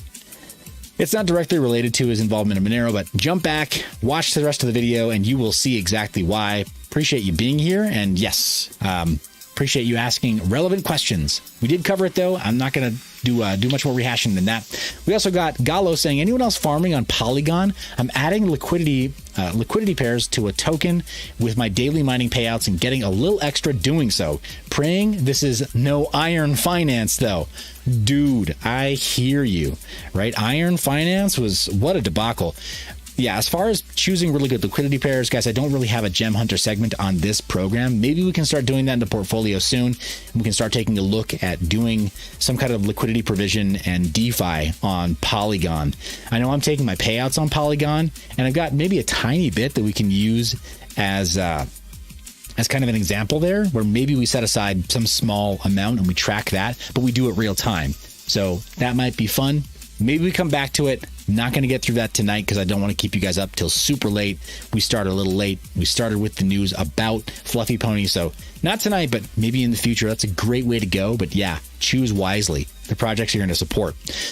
Some Goblin Loser just says, I just got denied for my BlockFi credit card. Ouch, because Golden Wolf just got signed up for his BlockFi credit card. Man, the universe giveth and the universe taketh away, doesn't it? This is weird. So 8 cent power, we're getting one full Bitcoin at 19.4. This is kind of where it starts to make sense to me. But if you don't know how to get 8 cent power in your market, you need to learn.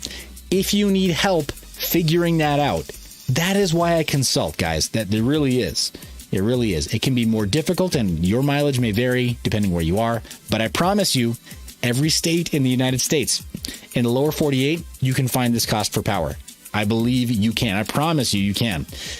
And if you're looking at co-location numbers, you may be able to find it for as low as 5 cents per kilowatt hour. Now it's starting to make sense to me at $12.1 thousand US dollars to mine one full Bitcoin on the Antminer S9. Anything more than that, and I'm starting to get a little more, price averse. I'm kind of worrying about the cost basis for picking that up. Why? You may be asking, aren't we in the middle of a bull run? Don't you expect some kind of an additional leg up in this Bitcoin bull run market?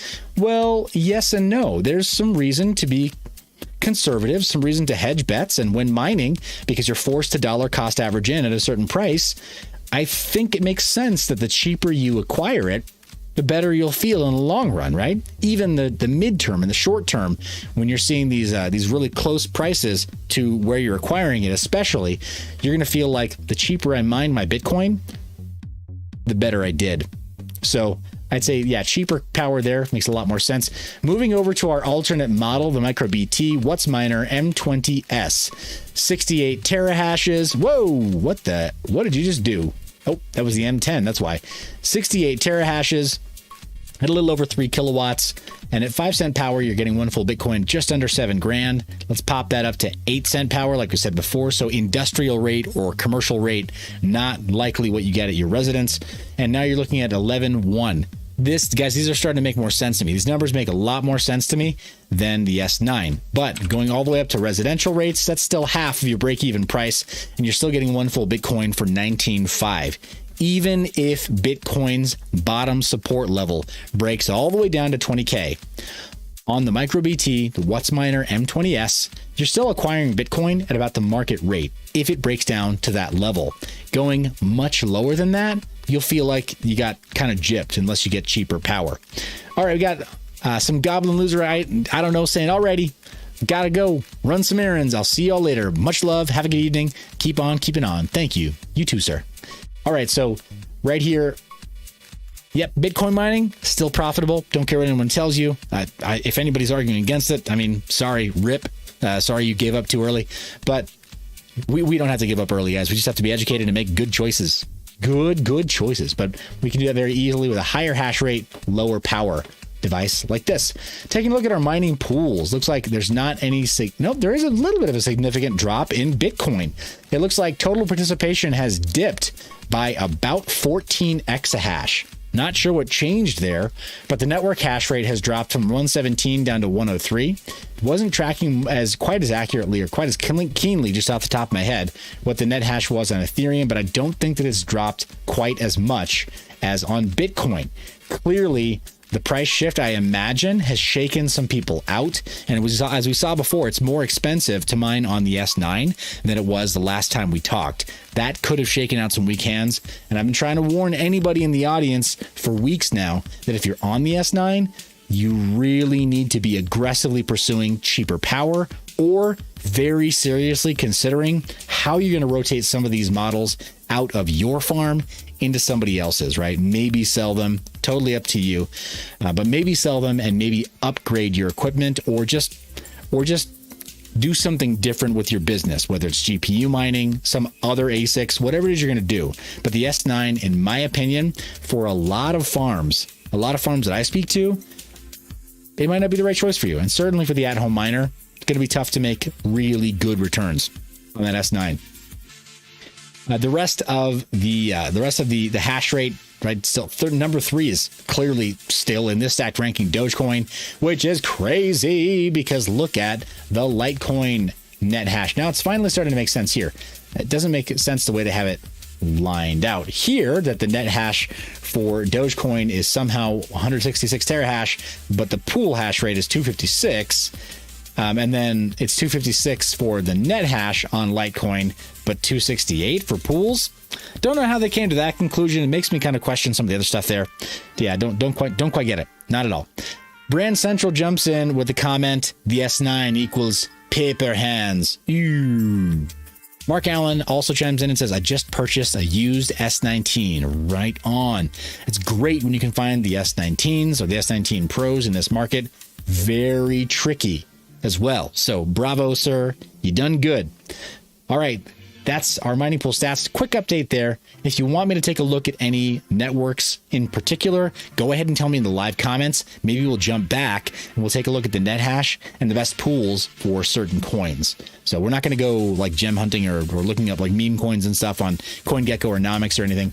We are going to look back at the net hash for some coins though. So let me know. All right. GPU portfolio. Let's take a look at our GPU mineable coins. Ethereum is in number 1. What? Ethereum slaying. See that, guys?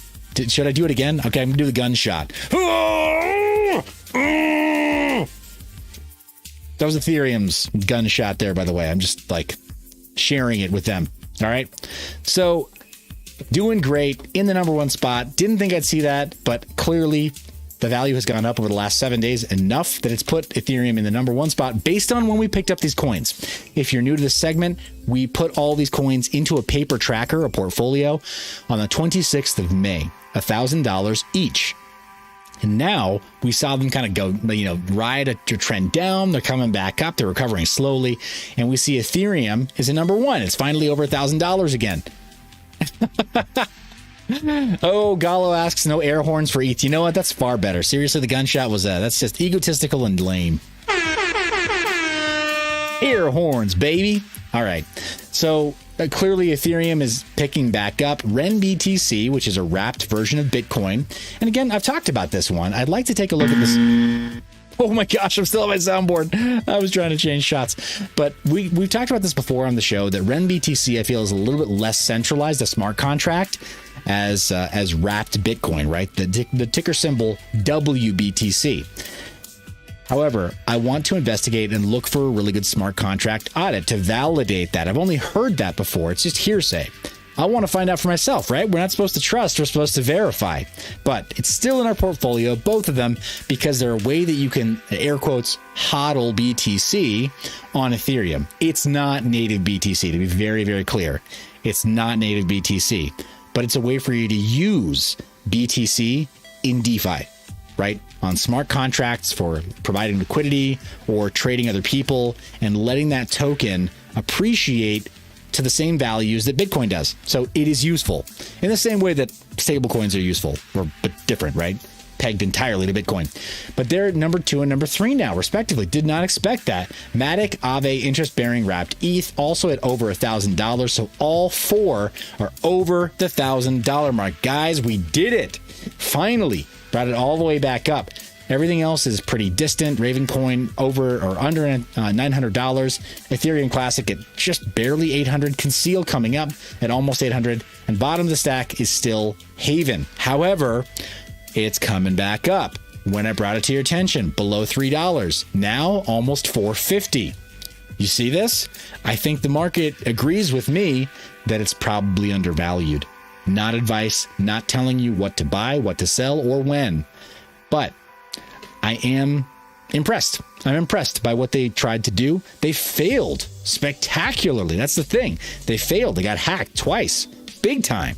But they've come back twice. So I think they're doing the sort of thing that helps people feel confident that they can jump back in and be hodlers.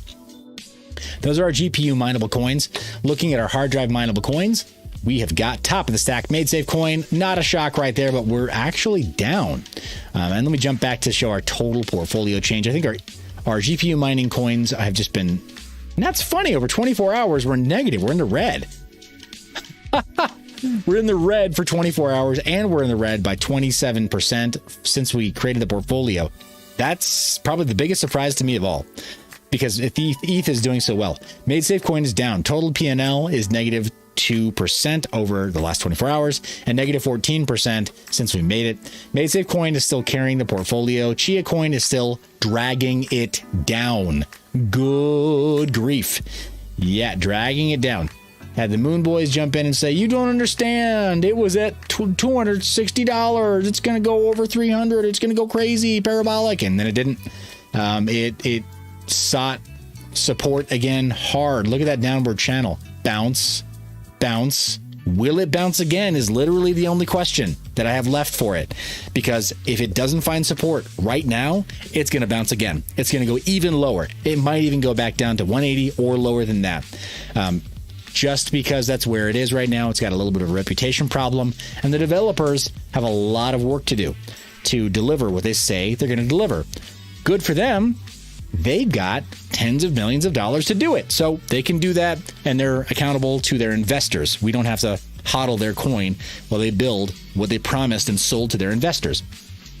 So Signum down at the second to last place, clearly falling from the grace since it first launched as Burst Coin and now has rebranded as Signum. Something's not quite right there. I don't know what. I'm not super involved in Signum. I have interviewed NixOps in the past, but I don't even think that NixOps is directly involved with Signum anymore. I don't know. So I don't have my finger on the pulse of what's happening there. If you know, by all means, tell us in the comment section. Let us know what's going on there. All right, that's our hard drive portfolio, or the hard drive side of the portfolio. CPU mining coins. We got Raptorium at the top of the list, still kicking butt, taking names, over $1,100. Monero in second place at over 900. Varus coin in third, still down bad. And then Wownero in the dumps, -48%. Total PNL over 24 hours is about 0.5% down, and total PNL since we started the portfolio, -22%. We've got Ace Killa saying MaidSafe is about to go up. They are releasing a node hosting service beta. That's exciting because clearly they've held their value really well since we made the portfolio, and even dipping back down below what it was before, it's still the strongest performer of anything in our portfolio. So that's awesome. Good to hear they're going to actually create something there. You're going to have to take a closer look at that too. Thanks for letting me know, Ace Killa. That's tremendous. Really appreciate that feedback. And then Prudific says ETH N1 hodl so far for me now. Cool. So going from our CPU mining coins to our ASIC mining coins, top of the list, Bitcoin, 24-hour change, -3. Since we created the portfolio, -24. Bitcoin is at the top of the stack, but it's not over $1,000 anymore. It seems like we have to be over 40K to keep this portfolio right side up, and with Bitcoin in the lead. Ouch. So going on the list, Decred. And bottom of the list, Horizon. So a flippening from Dogecoin. Well, that actually does make me sad, guys, to see Horizon in last place again, because like some of the other projects, their developer talent has actually put in some work to make a usable product. But Dogecoin is no longer dead last. It's now second to dead last. But it's below. Is it below Wownero? No, I don't think it is. Not quite. Anyway. Anonymous Miner asks in the comment section, does anyone else like Tron or Raven? And Faded, one of the proud and the few moderators of this channel, says, never been too fond of Tron, like Raven. And I agree. So Raven, I guess you could say maybe for my opinion, my taste, I kind of tolerate Raven. It's not my favorite coin. It's really not. It's interesting. It was useful when it launched. There are no smart contract layers on top of it. It's a UTXO-based system like Bitcoin or like Litecoin, very similar. It doesn't have any kind of inherent privacy-preserving technology. There are no versions of, say, like Whirlpool or CoinJoin that have been created for Ravencoin. There are no custom wallet applications that leverage CoinJoin or any kind of privacy-preserving technology, and there are no third-party, even centralized mixers for Ravencoin. It's not very privacy-respecting in any meaningful way other than wallet hygiene. A word that I fed to Tron Black during our interview, which is just, it's a common thing, right? Making new wallet addresses and using those. Tron, I'm not a big fan of because it's meant to be a competitor to the EVM network or Ethereum, but it doesn't use EVM standards So you can't just add it to like MetaMask or my Ether wallet or something like that. That seems strange to me. And I think that Matic or Polygon and Binance Smart Chain went about it a much smarter way by allowing users to just use their existing hardware wallets. Like things like the Trezor and the Ledger, those hardware wallets, you don't need a firmware update to add Binance Smart Chain or Polygon or Energy or Ether, Ethergem or Ether One, right? Etho, or any of those other EVM compatible chains. You don't need any kind of a firmware update. Other third-party wallets, right? Like your mileage may vary. They don't just let you add what's called a UPC or an RPC for new networks, new network RPC to add these new networks. Tron doesn't do that. Tron plays in its own walled garden. You have to download a special plugin for Chrome or for Firefox. You have to trust them that it's not compromised in some way, not stealing your passwords or logging all your keystrokes while you're on the internet or whatever it is it's going to do when that browser is open in that browser. We don't know what it does. I don't know that it's been openly or publicly audited, that code. Maybe it has been and I'm just not aware of it, but I don't like it. Straight up. Don't like it. I don't like it. Has Justin Sun made some stuff that seems maybe kind of valuable? Sure, yeah, NFTs and tokens and stuff that can be launched on Tron. They were very low cost, certainly tokens, very low cost, but I don't think that it's enough to capture my interest because it's just so different from Ethereum. And I've become spoiled now. Ethereum's easy to use. So that's my take on Tron and Ravencoin. I know, long diatribe there. Anyway, kind of middle of there. Anonymous Miner says, wait, I got Tron on my Ledger as an app from the Ledger App Store. Hey, just to be very, very clear, I understand that. And I know, I think I know what you mean. So on a Ledger, you got the Ledger Live Store. You can load an app for this that is for Tron. But on, say, your phone or more importantly on the desktop, when you want to actually spend your Tron in order to, say, create smart contracts or create tokens, it's different. You know that, right? If you tried to use it in that way, when you want to use it in that way, you can't just use MetaMask, which is far simpler. And when you want to use it there, you don't have the same level of support to just pull that info into MetaMask and use MetaMask in the same way that Ethereum virtual machine compatible networks work. If that makes more sense. That's what I was referring to. Not that there isn't an additional app that runs on your Ledger, but when you're in the browser and trying to actually use the coin in the way that, say, Ethereum is used, you have to download their extension, right? It's a browser extension or a browser plugin that Tron makes. You don't use the hardware wallet necessarily, right? And then from there, that is not as secure in my mind. You can hold it on the Ledger or whatever, or any other wallet that supports it. And fine, if you're getting it at a good price and you want to sell it at a good price, cool. But as far as its uses, it just doesn't seem very alluring to me. But those are our ASIC mineable coins. Jumping into our FPGA coins. Alrighty, FPGA coins. NEMIC is still at the top of the list. Our 24-hour change is negative 1.5% and down 43% since we created the portfolio back in May 26th. This is very interesting, guys. We do not have a single portfolio that's in the green or positive over the last 24 hours. Everything is kind of dumped just a little bit or dipped just a little bit. Kind of a bummer. But NEMIC is at the top of the stack.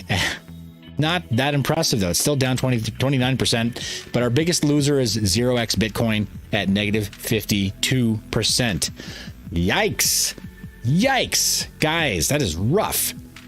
Tell you what, I keep on getting questions about Ravencoin. Before we take a look at our Bitcoin chart, let's check out over on miningpoolstats.stream the Ravencoin pool info. Okay, so right here, first off, before we go anywhere else, we see the highest hash rate networks are listed right here.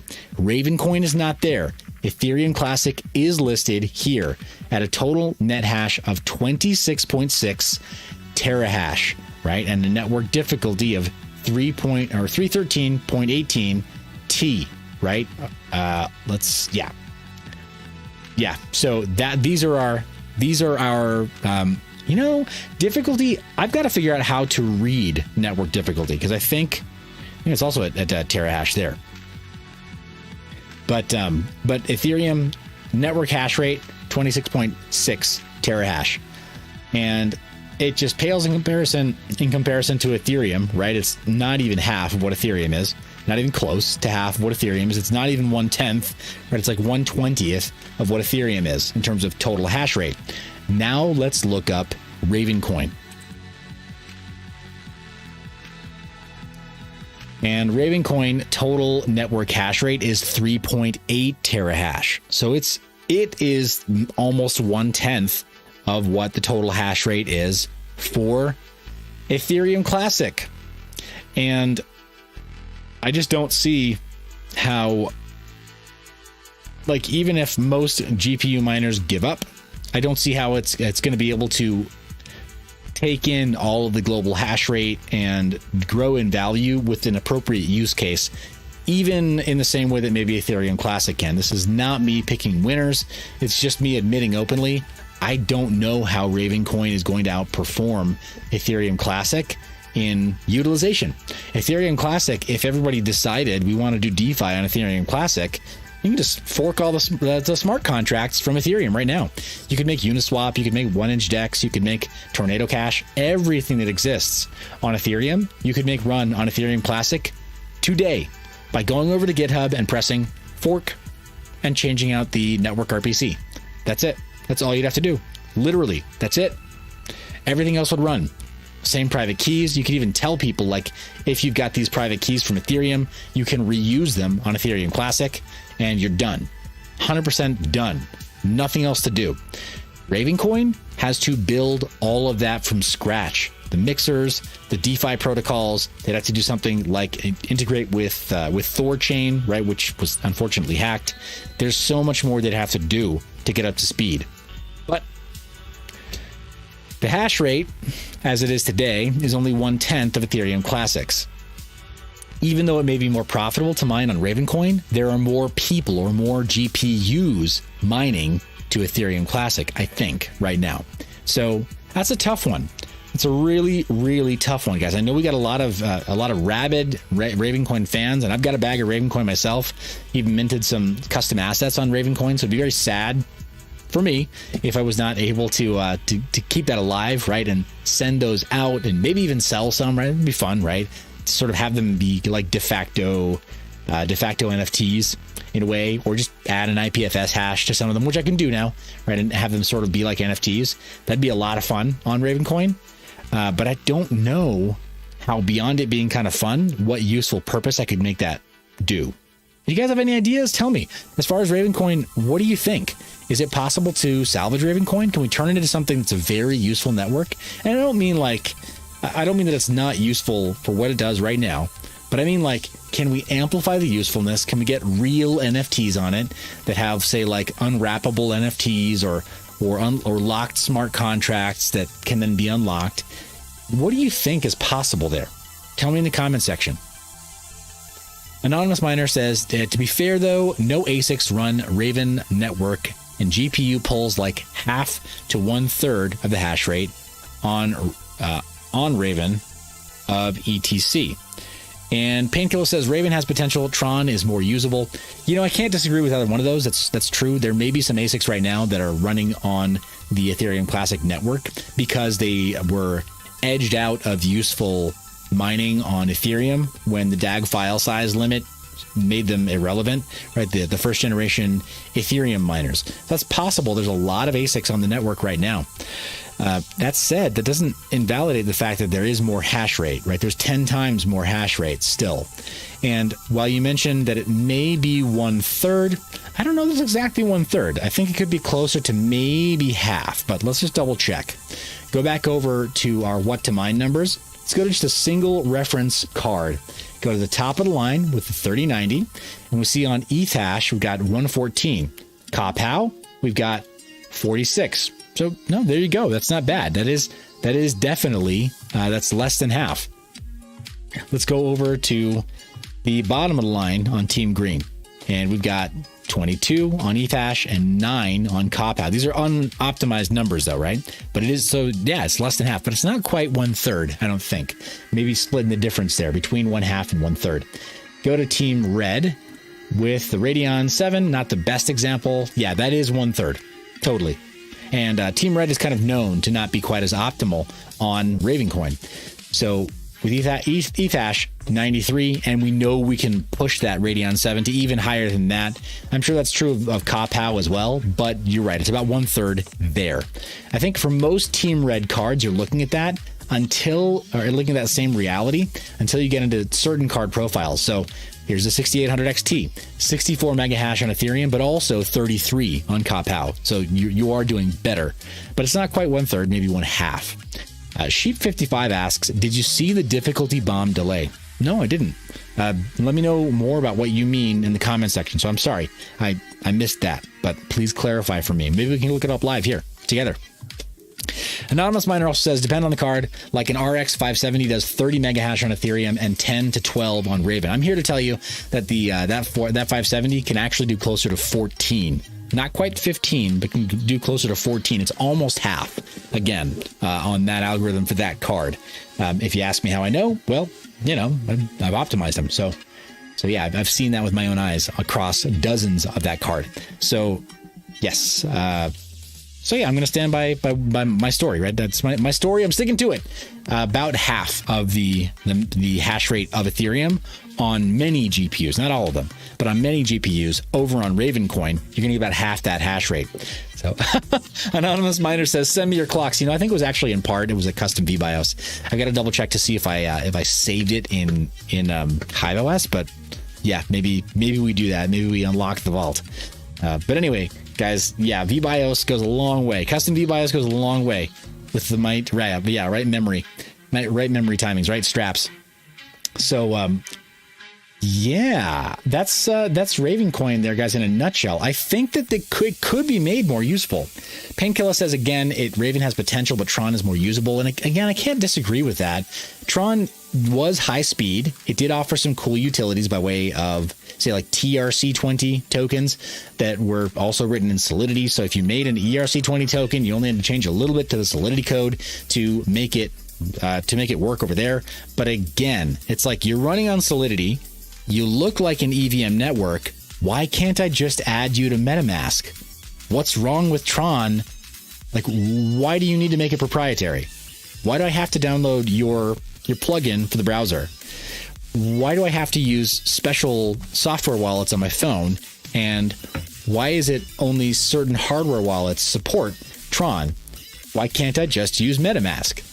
That's crazy to me. Like, I'd way rather do that. So anyway, and let's see. Yep, that's kind of my take on it, guys. But those are our portfolios, and that's kind of my take on Ravencoin right now. I'd love to be proven wrong. I'd love to see it be a lot more useful. And let's take a look at our chart right now. We're in uncharted territory, literally. We haven't pulled this range forward, and I'd like to do that now. Let's grab this range, and boop, here we are. We live back in 40,000, right? We all live in a green submarine. It's not a yellow submarine. Sorry. We all live in a green submarine. We're underwater with our bags. I know. Dad jokes. You signed up for them. You knew what you're getting into. Don't complain to me. I'll turn this show right around. All right. So, yeah. Looking at this, guys, it's just not awesome. Not awesome. All right. Take a look at our 5 and our 50 and our 200 day. Our 200, or sorry, our, my gosh. Got me all messed up here. Our 50-day moving average, getting kind of sad there. A little sad turn of events there on the 50-day. The 200-day is still upward, but it's not going to take a whole lot for that to flatline and keep our 200-day at, gosh, what? Maybe mid-30s, right? Maybe 35. Am I offering advice? Obviously not offering any kind of advice here, guys. Just taking a look at charts, and maybe we'll draw some chopsticks on it in a second here. Taking a look also at our MACD down below, we can definitely see, right, that everything is flipping downward. right? Definitely flipping downward, negative. Gosh, what's that? We're still recovering there, so we may be able to start to see a flipping there, a bit of a flipping effect.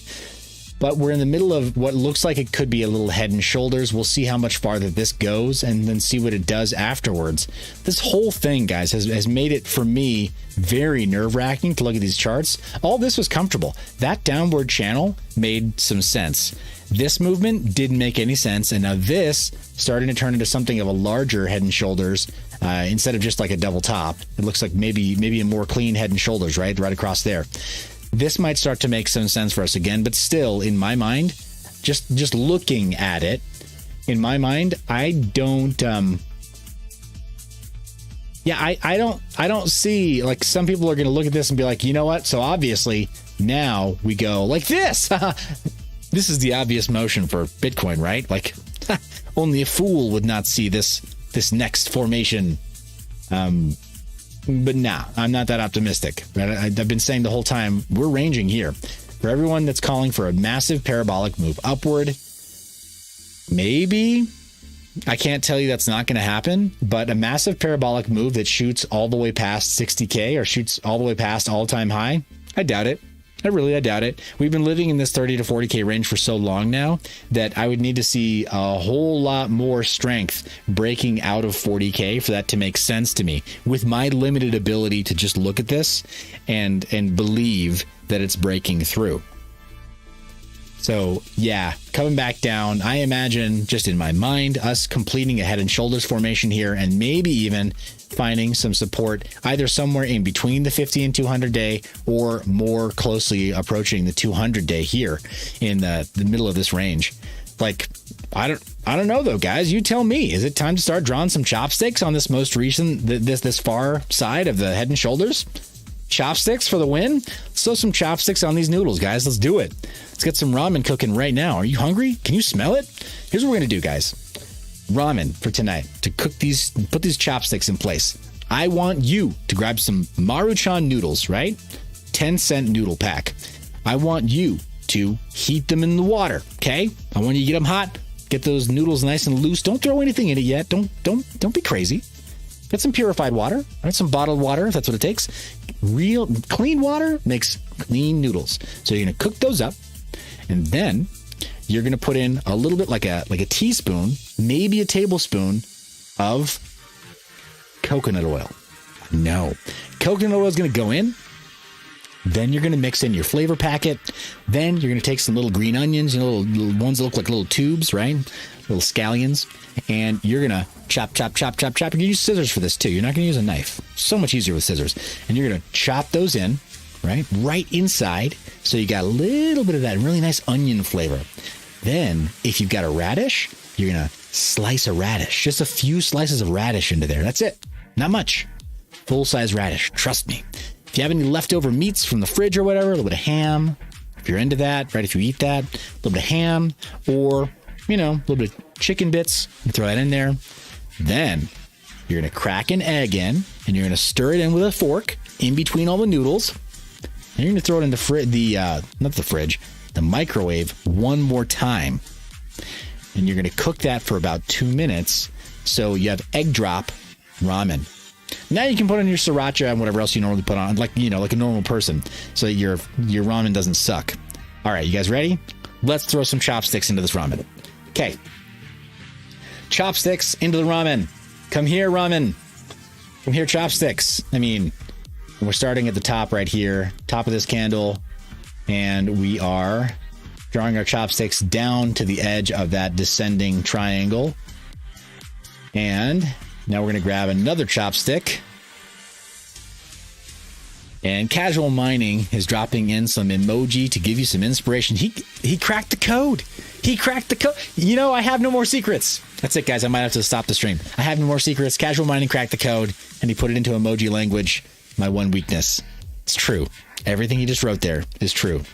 Okay, so looking back at our chopstick indicator, we got to go back, and I think this is our lowest point here. I think we might be able to make some sense of that. We're touching the tip of that candle. No, we're not actually touching the wick there. I think what I'd rather do is is slice through there and touch the bottom of that candle. We're not gonna go through wicks. We're gonna go through candles right there. And we crossed the chopsticks. It's like crossing the streams, guys. Remember Ghostbusters? We're gonna cross these chopsticks. We're gonna get ourselves a bite of this ramen, and voila, like Mima used to make. And rub that down a little bit. Anonymous Miner says, dang, I'm walking and hungry AF right now. Bro, me too. I wasn't even kidding. Like, I'm actually thinking about how I want to go prep my ramen after this. I don't always eat ramen, but every now and then, especially after this, I'm like, there's nothing quite like it. You know what I mean? Like, it doesn't matter what else you eat. Like, you could literally have a steak and ramen in the same day and be very satisfied. Like, obviously the steak does what steak does, but so does ramen. So here we go. All right, we're back. I want to read the bottom of that red candle there. I think that's what I'm doing. And I'm putting it there. And I think that puts our intersection point at about 38. All right, guys. So our descending chopstick triangle is showing us 38.3. Right now, we're currently at 39. Seems plausible to me. Casual Mining says those volume indicator noodles need to be longer. Oh, man. That's true. That's true. Yeah. Well, in the meantime, we're going to have to suffice right here. We're chopping right past our 50 day and right past our 30 day. And again, this almost gets us to the halfway point between the two. Not that that's necessarily the most meaningful thing, but I think that they are going to seek equilibrium here based on what I'm looking at with this downward channel. And I mean, again, guys, dude, really consider the source. Don't get greedy. Don't be weird about it. Make your own choices. Do your own homework. And obviously read about indicators and read about volume and figure out what you need in order to make your best choice and live your best life here in this little crypto sphere. But Casual Mining says, like, more volume, money, haha. No, I get it, man. I get it. There's not much volume at all behind these trades right now. But here's the thing. You don't actually need volume to gain price, and you don't actually need volume to lose price per se. Price can be lost regardless. And right now, back at this weird neutral sentiment for the market, it's entirely possible for people to be apathetic and for Bitcoin to drop. Totally possible. And you've heard people calling for a new support level somewhere near like 20,000 for a while, right? You've heard it. I've heard it. Plenty of people saying like, yeah, it's going to happen. $20,000 for sure. I'm not convinced personally. I'm really not. But there's some people who feel really strongly about it.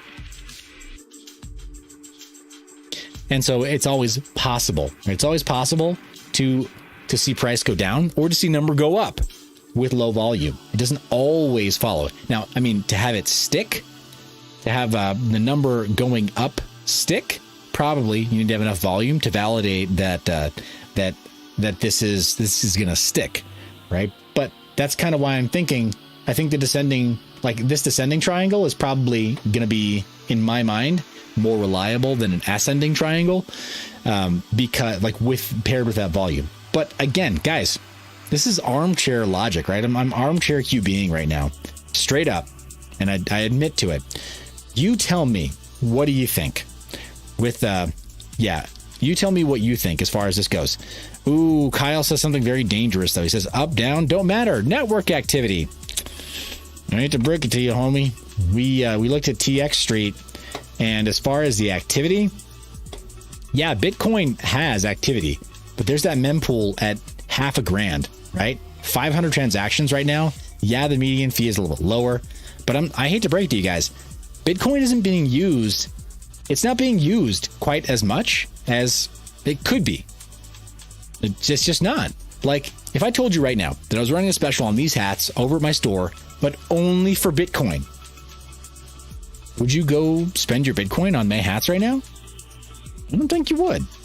I really don't. If I said I was running like a special on these, or even if I was doing something really, really cool, like doing custom say like custom grip work for certain we'll just call it non-NFA and non-serialized parts for firearms or something really, really exotic, something really dope, right? Like custom laser engraving work or whatever for like your 1911 grips.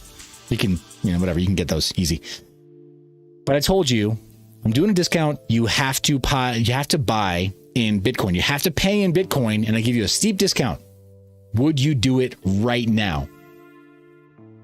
Yeah. Would you do it? Because I suspect that this indicates you wouldn't. That's my suspicion, guys. Even if I gave you a gnarly, like, cash discount when spending in BTC, would you take me up on it? What kinds of offers would you be willing to do that with? Would it be, I don't know, your groceries? Would it be your rent? Would it be your mortgage? Was there any expense in your day-to-day life that you'd be willing to spend your Bitcoin on if you thought it would give you a small discount, or any discount, or no discount? If it was just available to you, if you just knew that you could pay your utilities in Bitcoin instead of having to go pay them fiat for your mining, would you do it? Okay, anonymous miner jumps in and says, no, it's a scam. Yeah, right. A lot of people feel that way. And I don't blame you. I don't blame anyone who says, I really don't want to spend my Bitcoin. Real News 2020 chimes in, and I think gets to the heart of it, says merchants would be more inclined to do things like that. During a crypto sell-off, the grocery stores would provide a 5 to 10 Bitcoin discount. Anonymous miner says, for a mortgage, yes, but with a discount. Hey, Mr. Funkmaster says, I love your setup. Scary similar to my workspace in my basement. Love the channel and love the honesty. Hey, thanks, man. I really appreciate that. I'm like, again, you're not going to ever hear me being like, you know what, that paid group where I made that call? Check the chopsticks, baby. We're all going to the moon. We're going to make it, boys. Lambo. This time next year, millionaires. All of us. Like, that's insane. Seriously. Some of these people need to be committed, or at least need some psychiatric help. But yeah. Oh, Faded had to come and tease all of us, said I had pho for lunch. Come on, man. Why you got to talk to us like that? Talk about ramen and stuff. And he actually had some like really good pho, like those like almost like soba noodles they have there. Mwah. Chef's kiss for the pho. But the way I outlined you guys can make your own ramen is it's about as close as you can make ramen to pho. Just saying. So if it's any consolation, it's kind of like my TA versus Faded's like actual lunch. That's the value of it. Yeah. Jury-rigged ramen versus actual pho, Vietnamese, right? Vietnamese soup, noodle soup. But yeah, I mean, yeah, as far as like honesty, guys, I'm really just saying that I can see that we're in a descending pattern. Oh no, Real News 2020 saved the recipe. Guys, you're going to ruin me. I'll have nothing left. After this show, if you tweet it out on Twitter, I'm done. All my secret's gone. I'll be like Nuggets News. And the people will be like, yep, scammer. See, confirmed. Everybody knows his recipe. You're not special, Seth. Alrighty. So Anonymous Miner says, I got graphics cards and ramen. No pho here. You don't give no fuzz. All right. But yeah, I appreciate the feedback, Mr. Funkmaster. This is just something that we're paying attention to. And this channel, I have to give credit to CTO Larson for calling it to my attention. He even drew some markers that were similar. I modified this a little bit for my own chart here. But we've really only had these two ranges. And the in-between was a massive breakout upwards with this huge buy wall that popped us way up. At like massive volume in buys right there. Popped us way up. Had another buy event right there to try to salvage the downturn, but we still broke down and then came back up into this range. And I mean, you can see the volume down here versus the price up there, right? Those candlesticks up there. And we had a massive sell off that dipped us way down, right? We had a big scare going all the way to 29.7, but not below 29.7. And then we ranged. here for a while. Like, it's been kind of boring in a way. Like, if you guys remember in 2019, how it got really boring, and in terms of Bitcoin kind of staying around $6,500. We started to make a joke, right, that Bitcoin is the new stable coin, because it was like $6,300 to $6,500, like consistently for a while.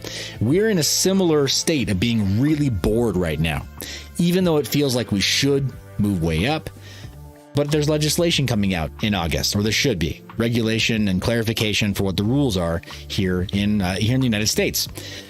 It's possible that we have to wait a little bit of time before we see anything really dramatic happen here, and that it's based on some of the news coming out of the United States in August, and that then we have to wait a little bit later in the year to see a big breakout, possibly. As to when, man, I don't know. You hear people saying like, well, it's going to be just like 2017. We're going to see a massive run like, towards November. If you don't have all your Bitcoin in, you're going to be left behind. And yeah, that's when the rocket ship to Mars, comes here. Like, so don't be late. Be like Noah's Ark, right? Like, don't be whatever. Don't be the unicorn that was late to Noah's Ark. Like, that's going to be Bitcoin in November, right? For sure. I don't know, man. Who can possibly say that? So many other things can change. We could have lockdown rules that totally change supply chain. We could have more very onerous legislation coming out of China, because it wasn't FUD this time, right? The last time that news came out, they actually shut miners down, moved them to other places. Okay, not the worst thing. But if they then crack down in the factories and say, yeah, we're not selling chips to anybody anymore. Not if they're mining chips. We're shutting your business down. The CCP has that kind of power.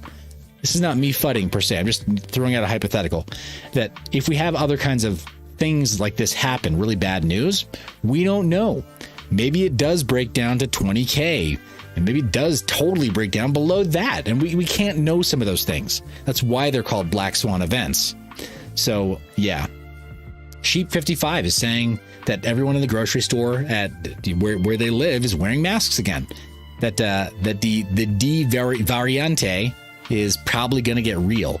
Yeah, I agree. There are going to be some very interesting things that we see in society, and I think they will have knock-on effects with what we do in crypto too. We're not going to be able to know exactly how that'll play out. It may be very healthy for Bitcoin, maybe an extremely good thing for Bitcoin, but I don't know, and I don't pretend to know, right? So thank you for that compliment. I just don't want to be that guy who's like, it's definitely going down, it's definitely going up. It's like, nah, it's definitely still got a price and it hasn't disappeared, and the network still has uptime. Like, that's what you can definitely say. Hey, we got Son of a Tech tuning in, saying, tuning in from farm. Nice. Painkiller says, 2 years ago, we were all hyped that Bitcoin broke 10K. Bro, you are not wrong. It was amazing. After that dry spell, after the plummet of January 2018, geez, that was good news. And the folks saying hello to Sun Guys, obviously tag Son of a Tech, make him feel as welcome as possible. If you're just watching passively, don't be like that. Say hello, be polite. But yeah, we're still on our Bitcoin chart to kind of round out the evening. And Son of a Tech, just to kind of get you caught up here, this is our channel that we've been ranging in right here. Got these two channels, been ranging sideways since the run up past 30K. We've been in that range for a while. And sure, it's kind of come in and out of it, but with some confidence, we've been staying largely in 30 to 40K, and then with the breakout and staying into 50 to 60K, and now we're back in that range. But most recently, since breaking upward, we're seeing now that there's a bit of a descending triangle, and these are our chopsticks. Right, we're trying to capture these two, the 50-day and the 200-day noodles, with our chopsticks. And looking at maybe a little descending triangle breaking down. Who knows? Maybe we see 38 something. But again, like, we're not too far from seeing that and lower, right? Like, that's just the reality. Nothing we're doing here is like dictating Bitcoin's price. It's just kind of already on a downtrend. Guys, stop giving Son of a Tech grief.